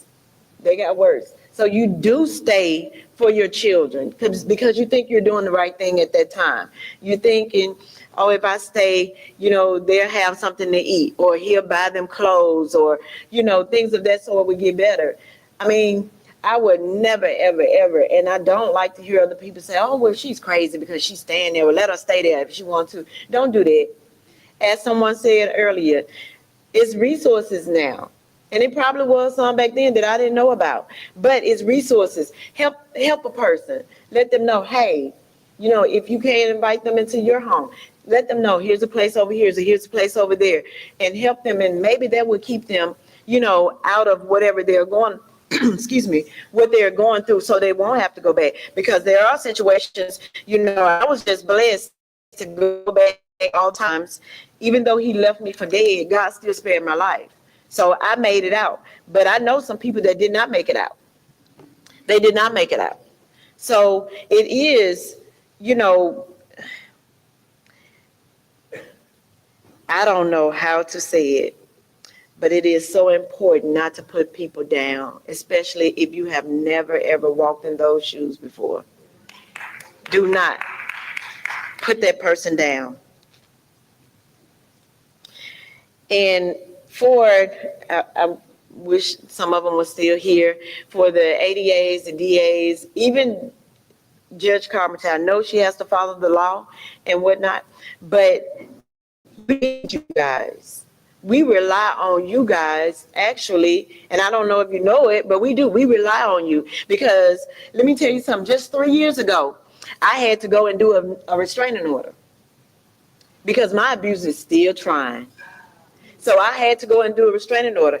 I had to go and sit through court, and it was a trial. It was like a mini trial. He was able to say why he feel as if he didn't need the restraining order. He didn't have to have this restraining order on him. I had to present why he had to have this restraining order on him. And I thank God. And I didn't even remember this. I promise you, I did not remember this part. But I never gave him any eye contact. My children, they're grown now, but they were sitting in there along with my mom. And he was sitting there, and the judge asked him a question about why he said he didn't need the restraining order. He said, because we just used to horseplay. I was playing with her. Like I said, I never gave him the eye contact. I really never looked up because I didn't want to look over at him. But when it was time for me to speak, I begged the judge. I said, I throw myself at your mercy. Please help me. And I said, after a while, things kept going back. I got upset. I really did. I stood up and I said, so my children don't have to go through and I don't have to relive all this. Don't even worry about it. I said, keep your restraining order. And the judge said, no, we're going to do a 15-minute break. He asked the lady to his left to go downstairs and bring back anything he gave the years that had my name and my abuser's name on it. We took that break. We came back, I kid you not. There was a stack about like this. I didn't even remember doing that many reports. I did. And that's another thing. If it's not on paper, it never happened. I know we don't want to, but we have to. Put it on paper. It may not be that you're doing charges, because I never remember pressing charges. I don't. I still don't to this day, but it's on paper. So the judge then said, well, he needed 5 more minutes because he wanted to go through some of those papers that she brought up to him. Anyway, he came back and he had him on the stand. He said, I'm going to ask you again, and I want to remind you that you're under oath. Did you ever strike Ms. Moore? He still said he was horse playing with me. So, as I said, I just told the judge I didn't want it anymore. Don't worry about it. I wanted to go because I did not want to keep going through that, and I didn't want my kids to have to relive all of this again just to get a restraining order. I didn't want that. I was just about to walk out. Now imagine me, I teach this. I'm helping the women to get restraining orders and protective orders, and I'm the one want to walk out. It was just because I didn't want to go through that anymore. Well, anyway, the judge said enough is enough because he asked him to step down. When he asked him to step down, and if you guys know how a court room is, He was coming from this direction. You have to open up the door. I'm sitting here. He was supposed to be going all over there, but he lunged to hit me in the courtroom, right in the courtroom. So one of the officers moved so fast and took him down. So at that time, the judge sent him out, told him to take him away. The judge looked at me and he said, "Ms. Moore, I'm going to grant you this restraining order indefinitely." He said, "But I'm going to tell you something. This is just a piece of paper. I suggest you protect yourself by all means necessary." Now, that's something for a judge to tell you. Excuse me. That is something for a judge to tell you. And so I just told the judge, I say, "Well, Judge," and you guys don't take this the wrong way, but I told the judge, I said, "All I need is this piece of paper. That's it, because I do plan on protecting myself by all means necessary. I have taken a concealed weapons class. I'm trying to do whatever I'm going to do by the law. I'm not telling y'all to go out and get no guns and take nobody's life, but I'm going to protect mine, because I've been told by my doctors, one more blow is it for me." Now, I know God has the last say, but I can't take no more of that. I can't take more of that. So, I don't know if you guys know, every 9 seconds in the U.S., a woman is assaulted or beaten. 1 in 3 women and 1 in 3 men have been victims of some form of physical violence by an intimate partner within their lifetimes. I ask God a lot, why me? Now my question is, why not me? Why not me? I sit here, or I stand here today, and I'm looking out at everybody is paying me attention. But you guys, I'm telling you, if you know of any, I don't know why I keep going back to that, but if you know of anybody, a family member, a friend, be a friend for real to that person and help them, because a lot of us don't have voices. I did not have a voice. I did not have a voice at all. I had no help from family. Some of them knew and some of them didn't know. I love them, but I wish somebody would have helped me back then. I don't think I would have went back as many times as I did if I would have had the support of, "Come on, Monica, you and these kids, come on in this house. We got you." You know, if I would have heard them words from somebody instead of me going, because I even went to one of the ladies at the church, and I had to go back to let her know years and years later, once God dealt with me, that she got me a butt whooping because I went to her in confidence just because I wanted some help. And she had to go tell somebody else, and somebody had to tell somebody, to the point, that cycle, it got back to the abuser. And the abuser came, and I got a butt whooping.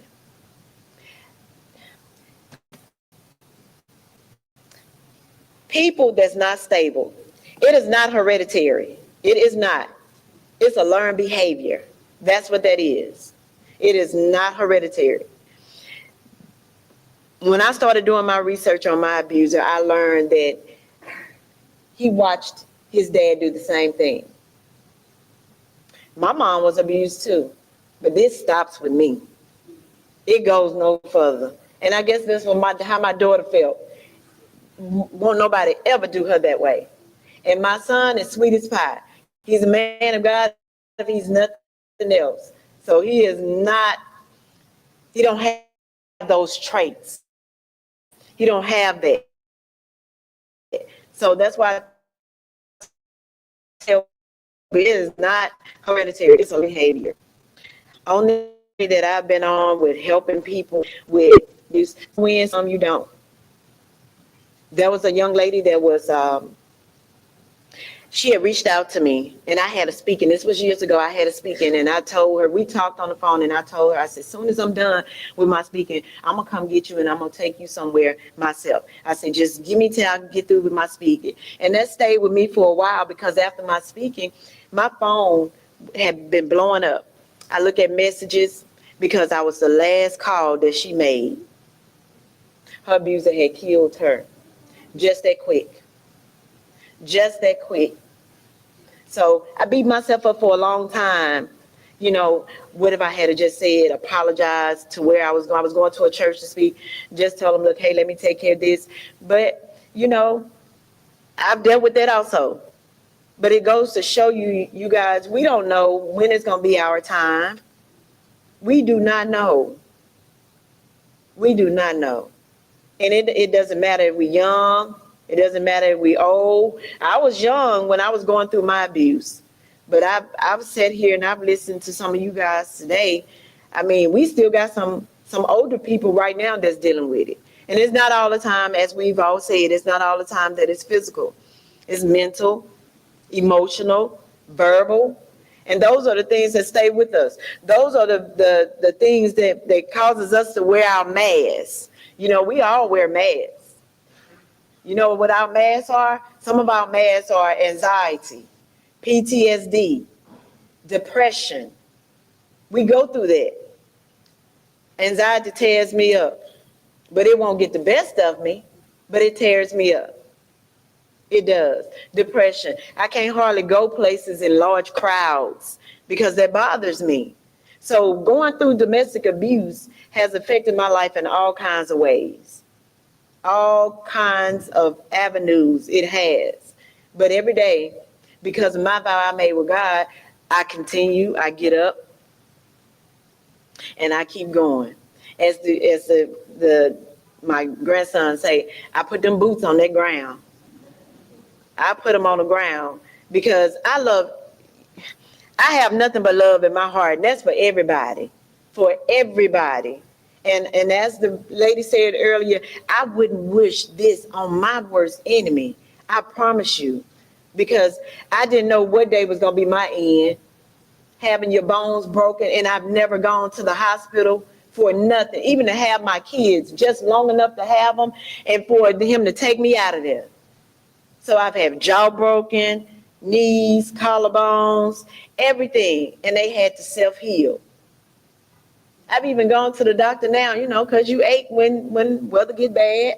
I've gone to the doctor now, and my husband's sitting in there with me, and the doctor wanted my husband to leave the room. I'm like, why he got to go somewhere? He was like, well, we need to talk to you, just you. You can talk to me in front of him. But you know why they wanted him to go? Because what they saw on the screens, the x-rays, they thought he was the one doing it to them. I said, no. But that goes to show you that it follows you until you leave here. It does. But as I said, I asked God, why me? I've learned my story is not for me. It's for the women that's being set free. That single woman that's ready to quit needs my voice. That young girl that's battling depression needs my testimony. That woman that thinks she has the fake strength needs my honesty. This wasn't my punishment. It wasn't my punishment, y'all. I thought it was for a long time. I had to go through this to be positioned. I'm one of God's strongest women, and the strongest suffer the most. And we often carry the greatest glory. My pain has purpose, my story has power, and my victory is already written. Let's be a part of the situation, the solution to help end domestic abuse. Let's all be a part of it. I don't care if we're in the grocery store, because I'm going to tell you this and I'm going to leave it alone. There's been times I've been in Walmart or at a store, period, because it's not only just been Walmart. And I'm nosy, y'all. I'm good nosy. And I saw this lady, body language.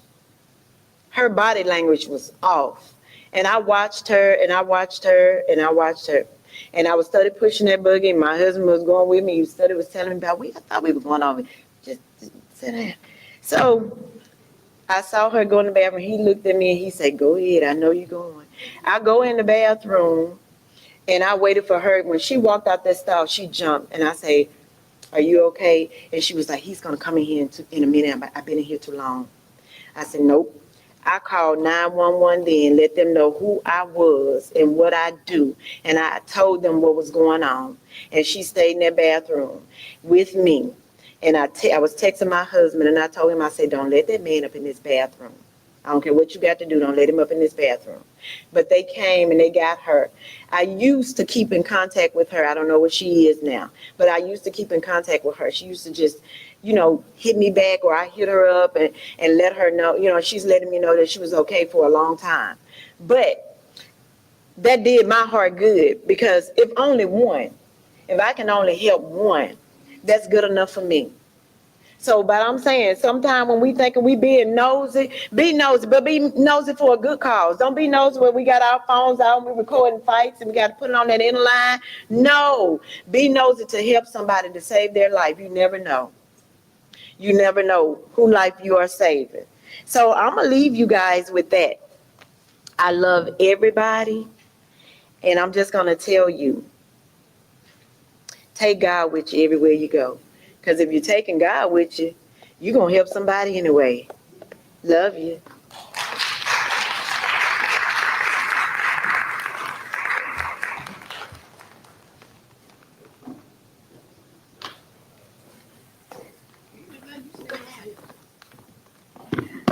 Y'all give her another round of applause. Give her a big round of applause.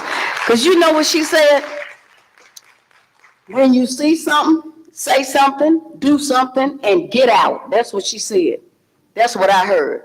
You ain't got to stay up in this stuff. I told my husband when I met him, I think I was 16 years old. And he and I used to sit outside in my sister's driveway and just talk for a long time. And I told him, I don't ever remember getting a whooping by my daddy. And I knew I wasn't going to let a man put his hands on me, as small as I am. I told him, I said, well, by any means necessary, if you put your hands on me, I'm going to get you back. You know, the children today say, I got to get my lick back. I would have got mine back. But I thank the Lord that we've been married, I think, 47 years. I might be right. I might be wrong. But I know we've been together almost 50. We have never, ever fought. Physically, yeah, we get into some arguments. I would talk to him through the kids, tell your daddy the food ready, stuff like that. But physical fighting, never. And so I thank the Lord for him all the time. I have never hit him. He has never hit me. None of that. We don't do all of that right there. But if you see something, say something. Help somebody out. I had a lot of family members. Some of them still right now. Some people, I think that was Fannie Lou Hamer said that when you get sick and tired of being sick and tired, you will be sick and tired. She ain't said just like that, but she said, I'm sick and tired of being sick and tired. I got family members right now who are still in abusive situations. And I got a nephew who is 17 years old who will go over and try to intervene. 17 years old, he in school. And he's trying to intervene in grown folks' stuff. And one leave and then they come right back. And so it's hard sometimes to help people when they don't want to be helped initially. Some people really do try to get out.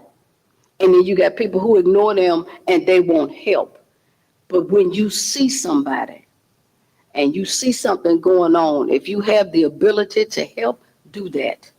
Call somebody. We still got one of the powerhouses still here. The mayor's still here. So we got a whole lot of support in the city of Vicksburg to help with domestic violence and anything else that's going on that's wrong.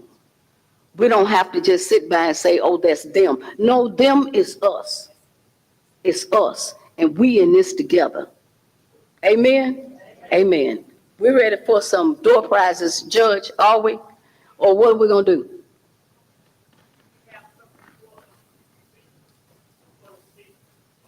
Oh, yes, we do. That's why you can't go nowhere.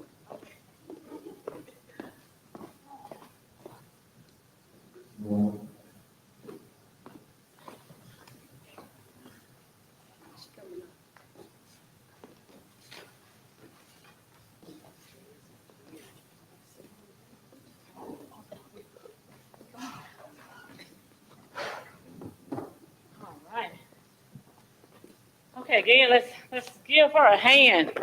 So much information. Amen.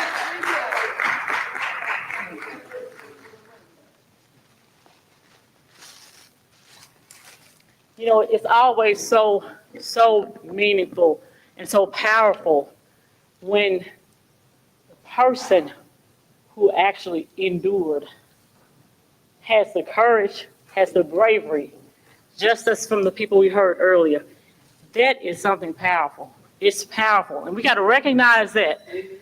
And that's why we have conferences like this, because we want to keep them inspired. We want to keep you inspired so you can keep telling your testimony. We want to keep you all inspired so you can keep telling your testimony, because your testimony is blessing someone and it's helping someone out of that situation. So, on behalf of the Beverly Prentice Domestic Violence Empowerment Program and Municipal Court and the City of Vicksburg, we want to give you just a little token of our appreciation for coming here. Did you ever tell them where you're from? I'm originally from Tallulah, right across the water. I've been living in Dallas for about 17 years, and I just recently moved to Ruston, Louisiana. Okay. So you've been to Dallas and you're back in Ruston. Yes, ma'am. And so you had to travel to get here today, right? Let's give her a hand for that. Amen. Just for being present, for knowing that it's just that important to be here, to travel. And so just keep doing what you do. And may God just continue to bless you and enrich you as you continue to tell your testimony and bring other people out. All righty, so I'm going to turn it back over. All right, I got two quick announcements before we get to these gifts up here. Y'all need to know that the barbecue grill belong to me. So, put this on your calendar. October the 12th, 2025 at 2 p.m. we have the annual men's walk at the City Pavilion, 100 Army Navy Drive. October the 12th at 2 p.m. We would love to see you there like you are here. And Purple Patches Inc., this is Miss Monica's ministry. She will have her 4th annual Masquerade Gala Friday, October the 24th at 5 p.m. at the Richmond Community Center, 598 Wood Street in Richmond, Louisiana. Dress to impress, tickets are $25 a person. If you need more information, see Miss Monica. And also, if you would like a copy of her book, it is $15. She has some copies with her. Please support her ministry. Amen? Yes, ma'am. Just a point of privilege. If we can open the floor for any announcements. I know Ms. Pendleton, you're here. And if you could stand for us, please.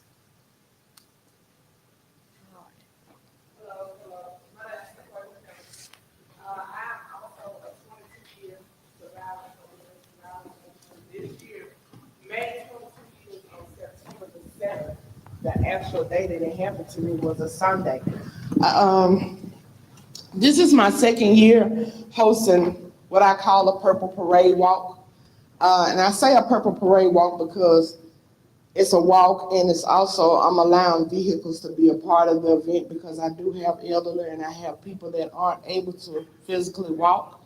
So if you want to be a part of it, you're welcome to. It's no fee. This is a public event. This is a no judgment event. This is also to bring out people that may be victimized now, also to recognize survivors. And I also do a small balloon release at the conclusion of the event to recognize those that have lost a family member, a mother or daughter to domestic violence.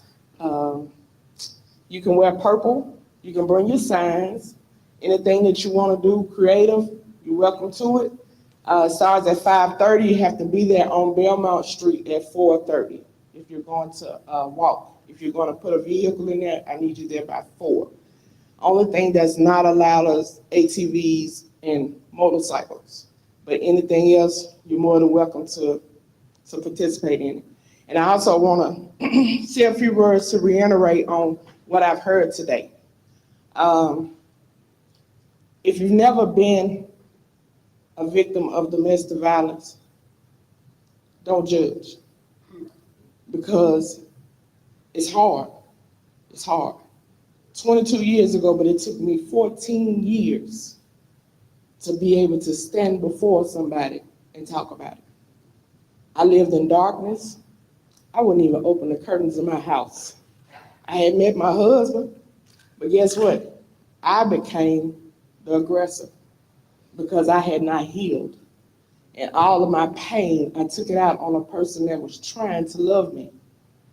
So I just say, if you know somebody that's going through it, don't look at them and say that it's not my business. Because once your eyes lay upon it right then, that is your business. Amen. We have any more announcements?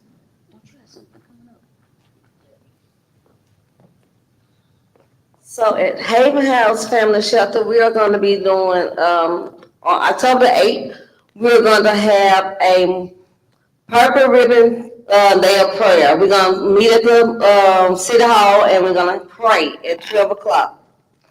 Also, on the same day as Tequala's walk, we're going to have our annual domestic violence walk, which is going to be held at Pimpton Square Mall, starting at 9 a.m.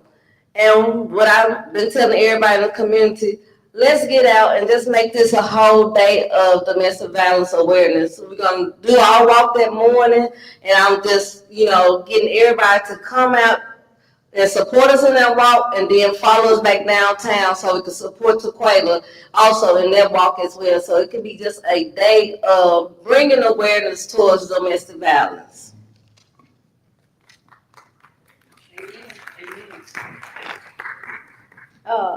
For the purpose of time, I know we had another little item that we were going to do, conflict resolution to prevent domestic violence. Pastor Sweezer and Pastor Trudy, do you all have anything to add? A couple of minutes that you want to talk about that?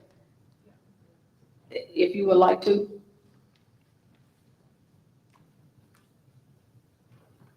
And then we'll do the door prizes.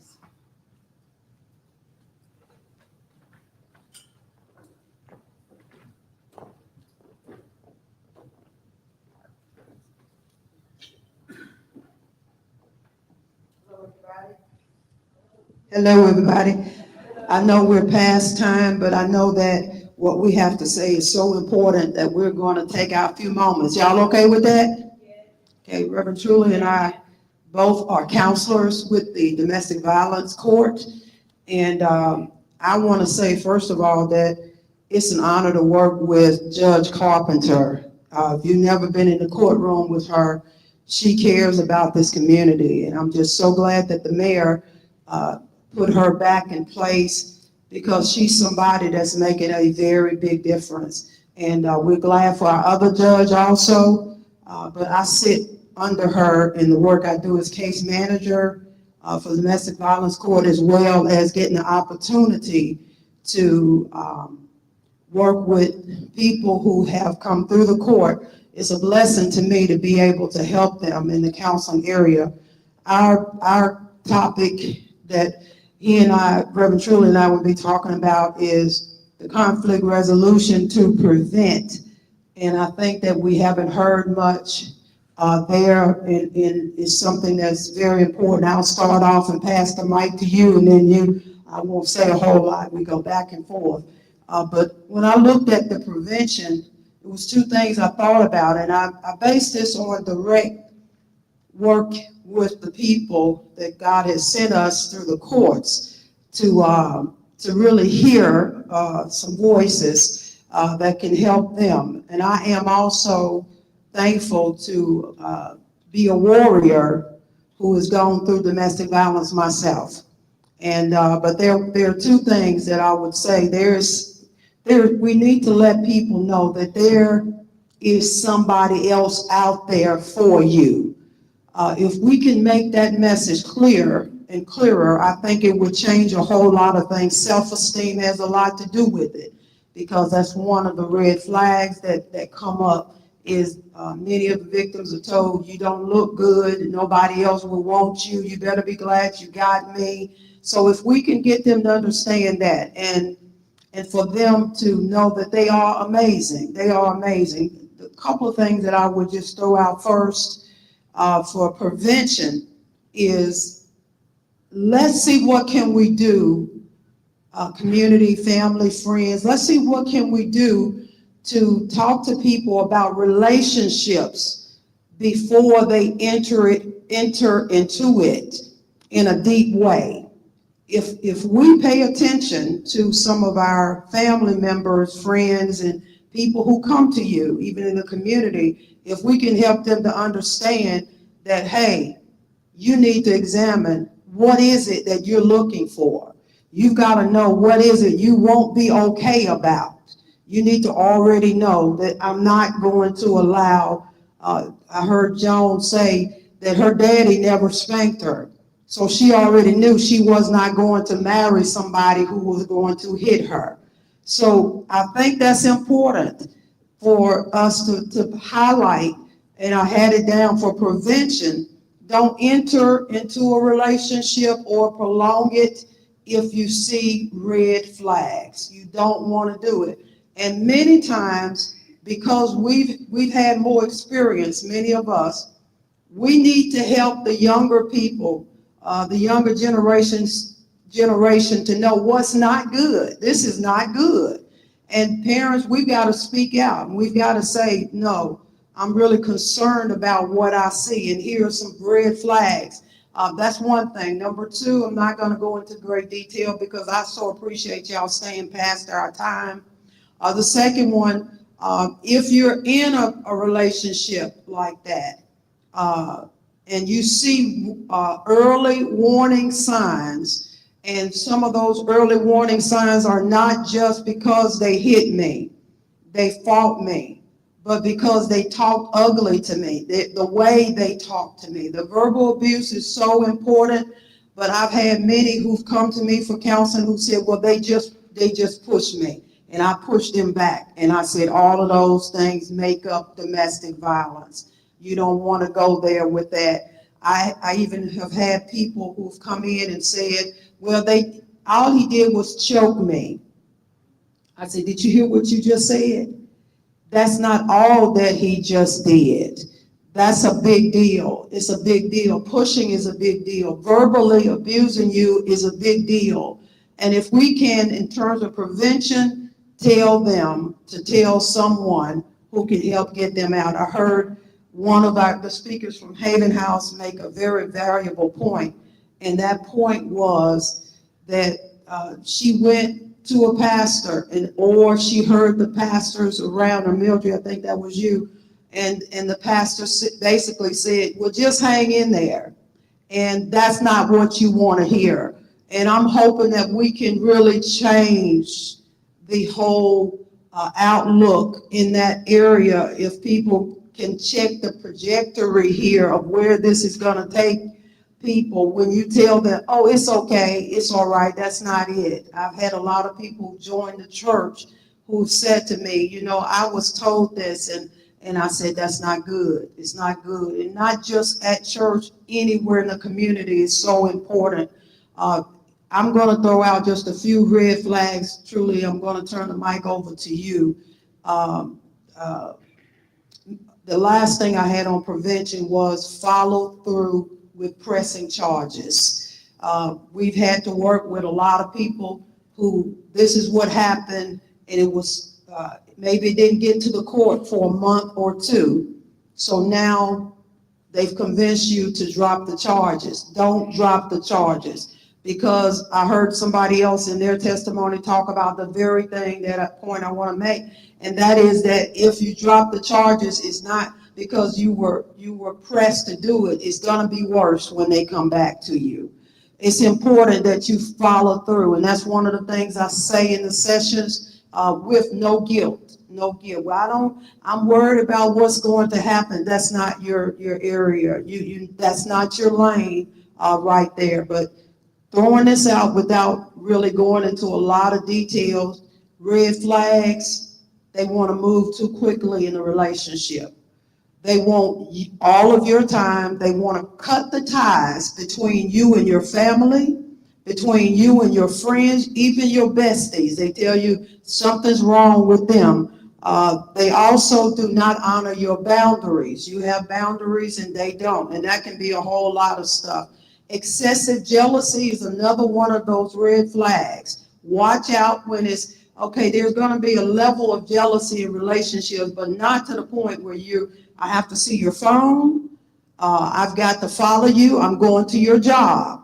If I pick the phone up, even when I don't know what you're talking about in this conversation, I'm gonna assume you are sleeping with this person. So it's a really serious thing to note that. So note that when they accuse you of being unfaithful, always want to check your social media pages. If somebody likes your pages, they're upset. If it looks like you're dating them, there's problems. These are things that are so critical. I'm going to stop here and pass the mic, and I'll come back if I have a few minutes to share just a couple more things. First of all, good evening, afternoon to everyone, Judge Carpenter, to our speaker. We thank you all for your time here. I'm going to be brief, but I want to explain how I got right here dealing with conflict resolution. So I was asked by the CAP Center to teach parenting classes. And so listening to adults talk about abuse and what was happening inside of the home, I got very angry. And the preacher, I'm the facilitator, and I got very angry about what I was hearing. And it caused a conflict. That conflict caused me to do something. Don't just become a part of the problem with silence. And so I said, okay, Lord, you got to give me something with this. And so we went to, about 14, 15 years ago, Judge Terry. And I proposed this piece to come in outside of the courtroom and to start talking with the family as a whole, as well as the person that was convicted of the crime. And it's a crime. It's not okay to be beat on. God did not birth nobody to be beat on. And so there's a lot that I could speak to about the word conflict, but I'm more apt to talking about resolution.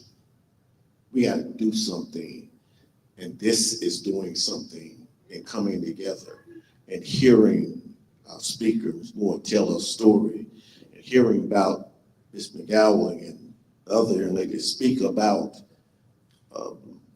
coming together and talking about something to be done for the family in this here right here. And so we've heard a lot with the conflict, as she just stated. It starts with the children. And this is where my piece is going to come to a conclusion. It starts with our children. That's where it starts. You said, well, no, it starts with adults. No, it starts there. You know why? Because he just stated the question that I always ask: what did you see And what did you hear?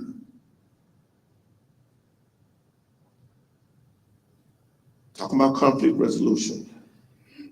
What did you see? And what did you hear as a child?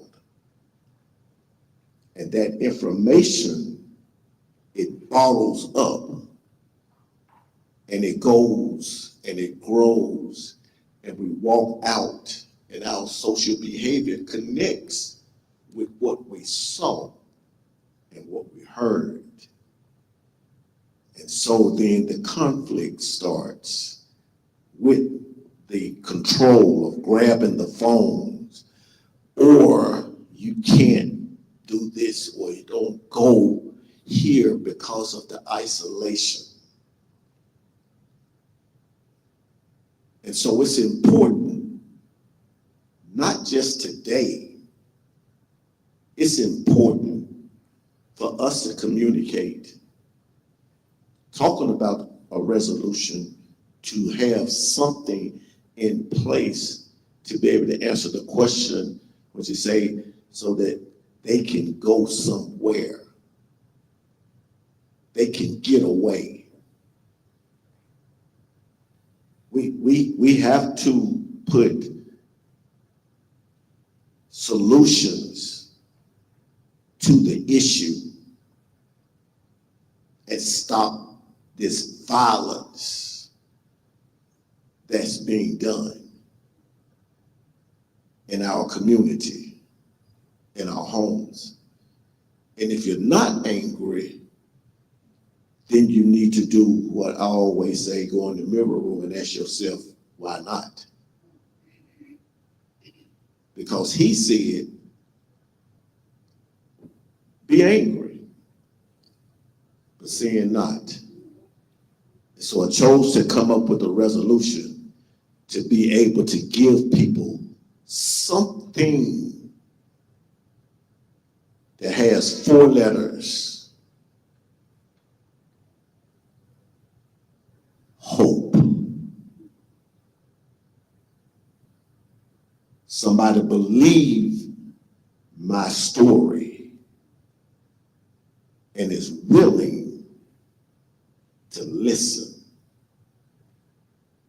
She said that the principal, and I conclude, the principal, he saw something. There was a conflict. And he said, we're going to deal with a resolution in this. And he helped. And we thank God for it.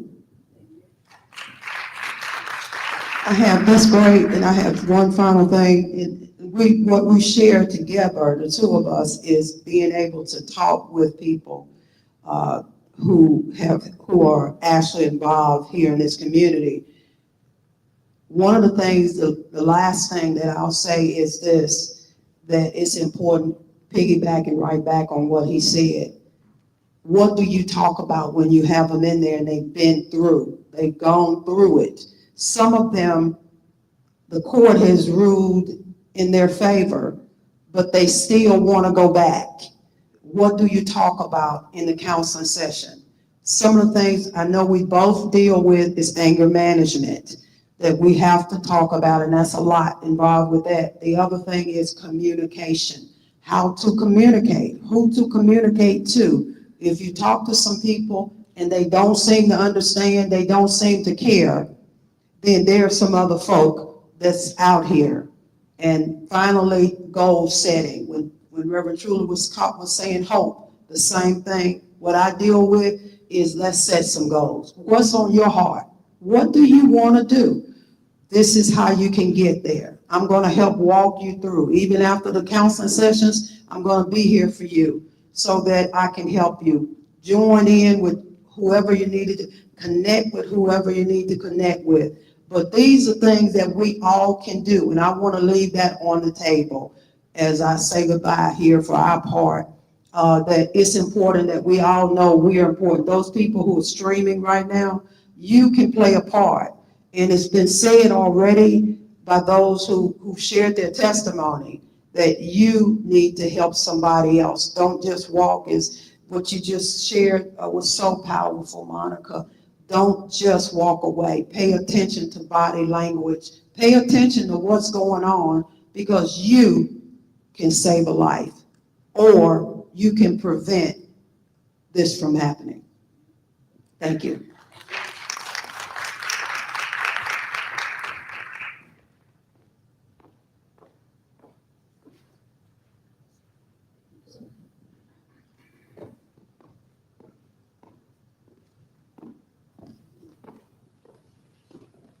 Okay, so we are down to the end. We're about to do the door prizes, and what I'm gonna do is as they're getting ready to set up, I'm gonna go on and give my acknowledgements now. Thank you all so very much for coming, and thank you so very much for staying. Mayor, I appreciate you. Thank you for this. Thank you for staying.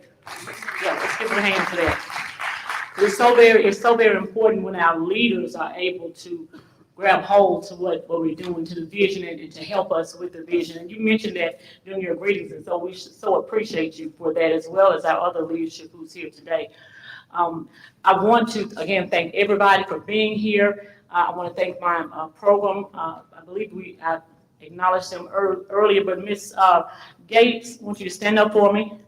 She is my municipal court clerk, and I want her to stand because not only does she help us in the program, but I told y'all earlier that the program is named after Miss Lieutenant Beverly Prentice, and Lieutenant Prentice was is still Miss Gates' sister. Okay, and so we just want you all to know that kind of brings it home for us, and it reminds us of what the important work that we still have to carry out, because she left a legacy. So it's very important that we continue to carry that legacy on. And it's just so many people. Again, I recognize the program participants earlier in the program committee. Ms. Alberta, please stand for me. Ms. Alberta Wheeler. I know you were not expecting me to call you, but I just want to know, because I want to, you know, they have say in the church, you know, you get flowers, you know, like still living. But I want to just tell her just how much I truly appreciate you. You know, no matter what we need, you're always there, right on time, and you're doing so many other things. So we appreciate you for that. We appreciate you helping out today, because this doesn't, you know, we look here and everything's put together, but, you know, it has to be put together by somebody. And so, you know, and so thank you for helping out this morning and yesterday evening. I think it was something. Again, for those of you who shared your testimonies, again, so powerful. You know, Speaker Stewart, you know, again, so very powerful. And I just pray that the Lord continues to watch over you all and keep you all, so that you can continue on sharing that testimony, because you're bringing something out every single time. They may not, even when you're speaking to a group, you may think that people are not listening, but they are listening. Somebody is listening, and they're going to grab hold to one, even if it's one thing that you've said, you know. So just know that your life, of course, it has purpose, but you know that because you're sharing your testimony with others. And for those, and thank you, Pastor Sweezer, for reminding me that there are people in the audience, because we're streaming, right? And so for those of you, thank you all so very much for being a part of this conference, for staying tuned in, for learning the information. As I told you all from the start, this is going to be a conference where you will leave inspired and empowered to do more to help stamp out domestic violence. We all have a role to do. We all have a part to play. So again, I thank you all so very, very, very much. I'm looking around just to make sure that I have not missed anybody. I don't think I have. Okay, so thank you all so very much. And so now this is not the most important, this is the most fun thing, right? Door prizes, okay. All right, and so if you could let us know how we're gonna do that. Okay, I'm gonna call the number, and Reverend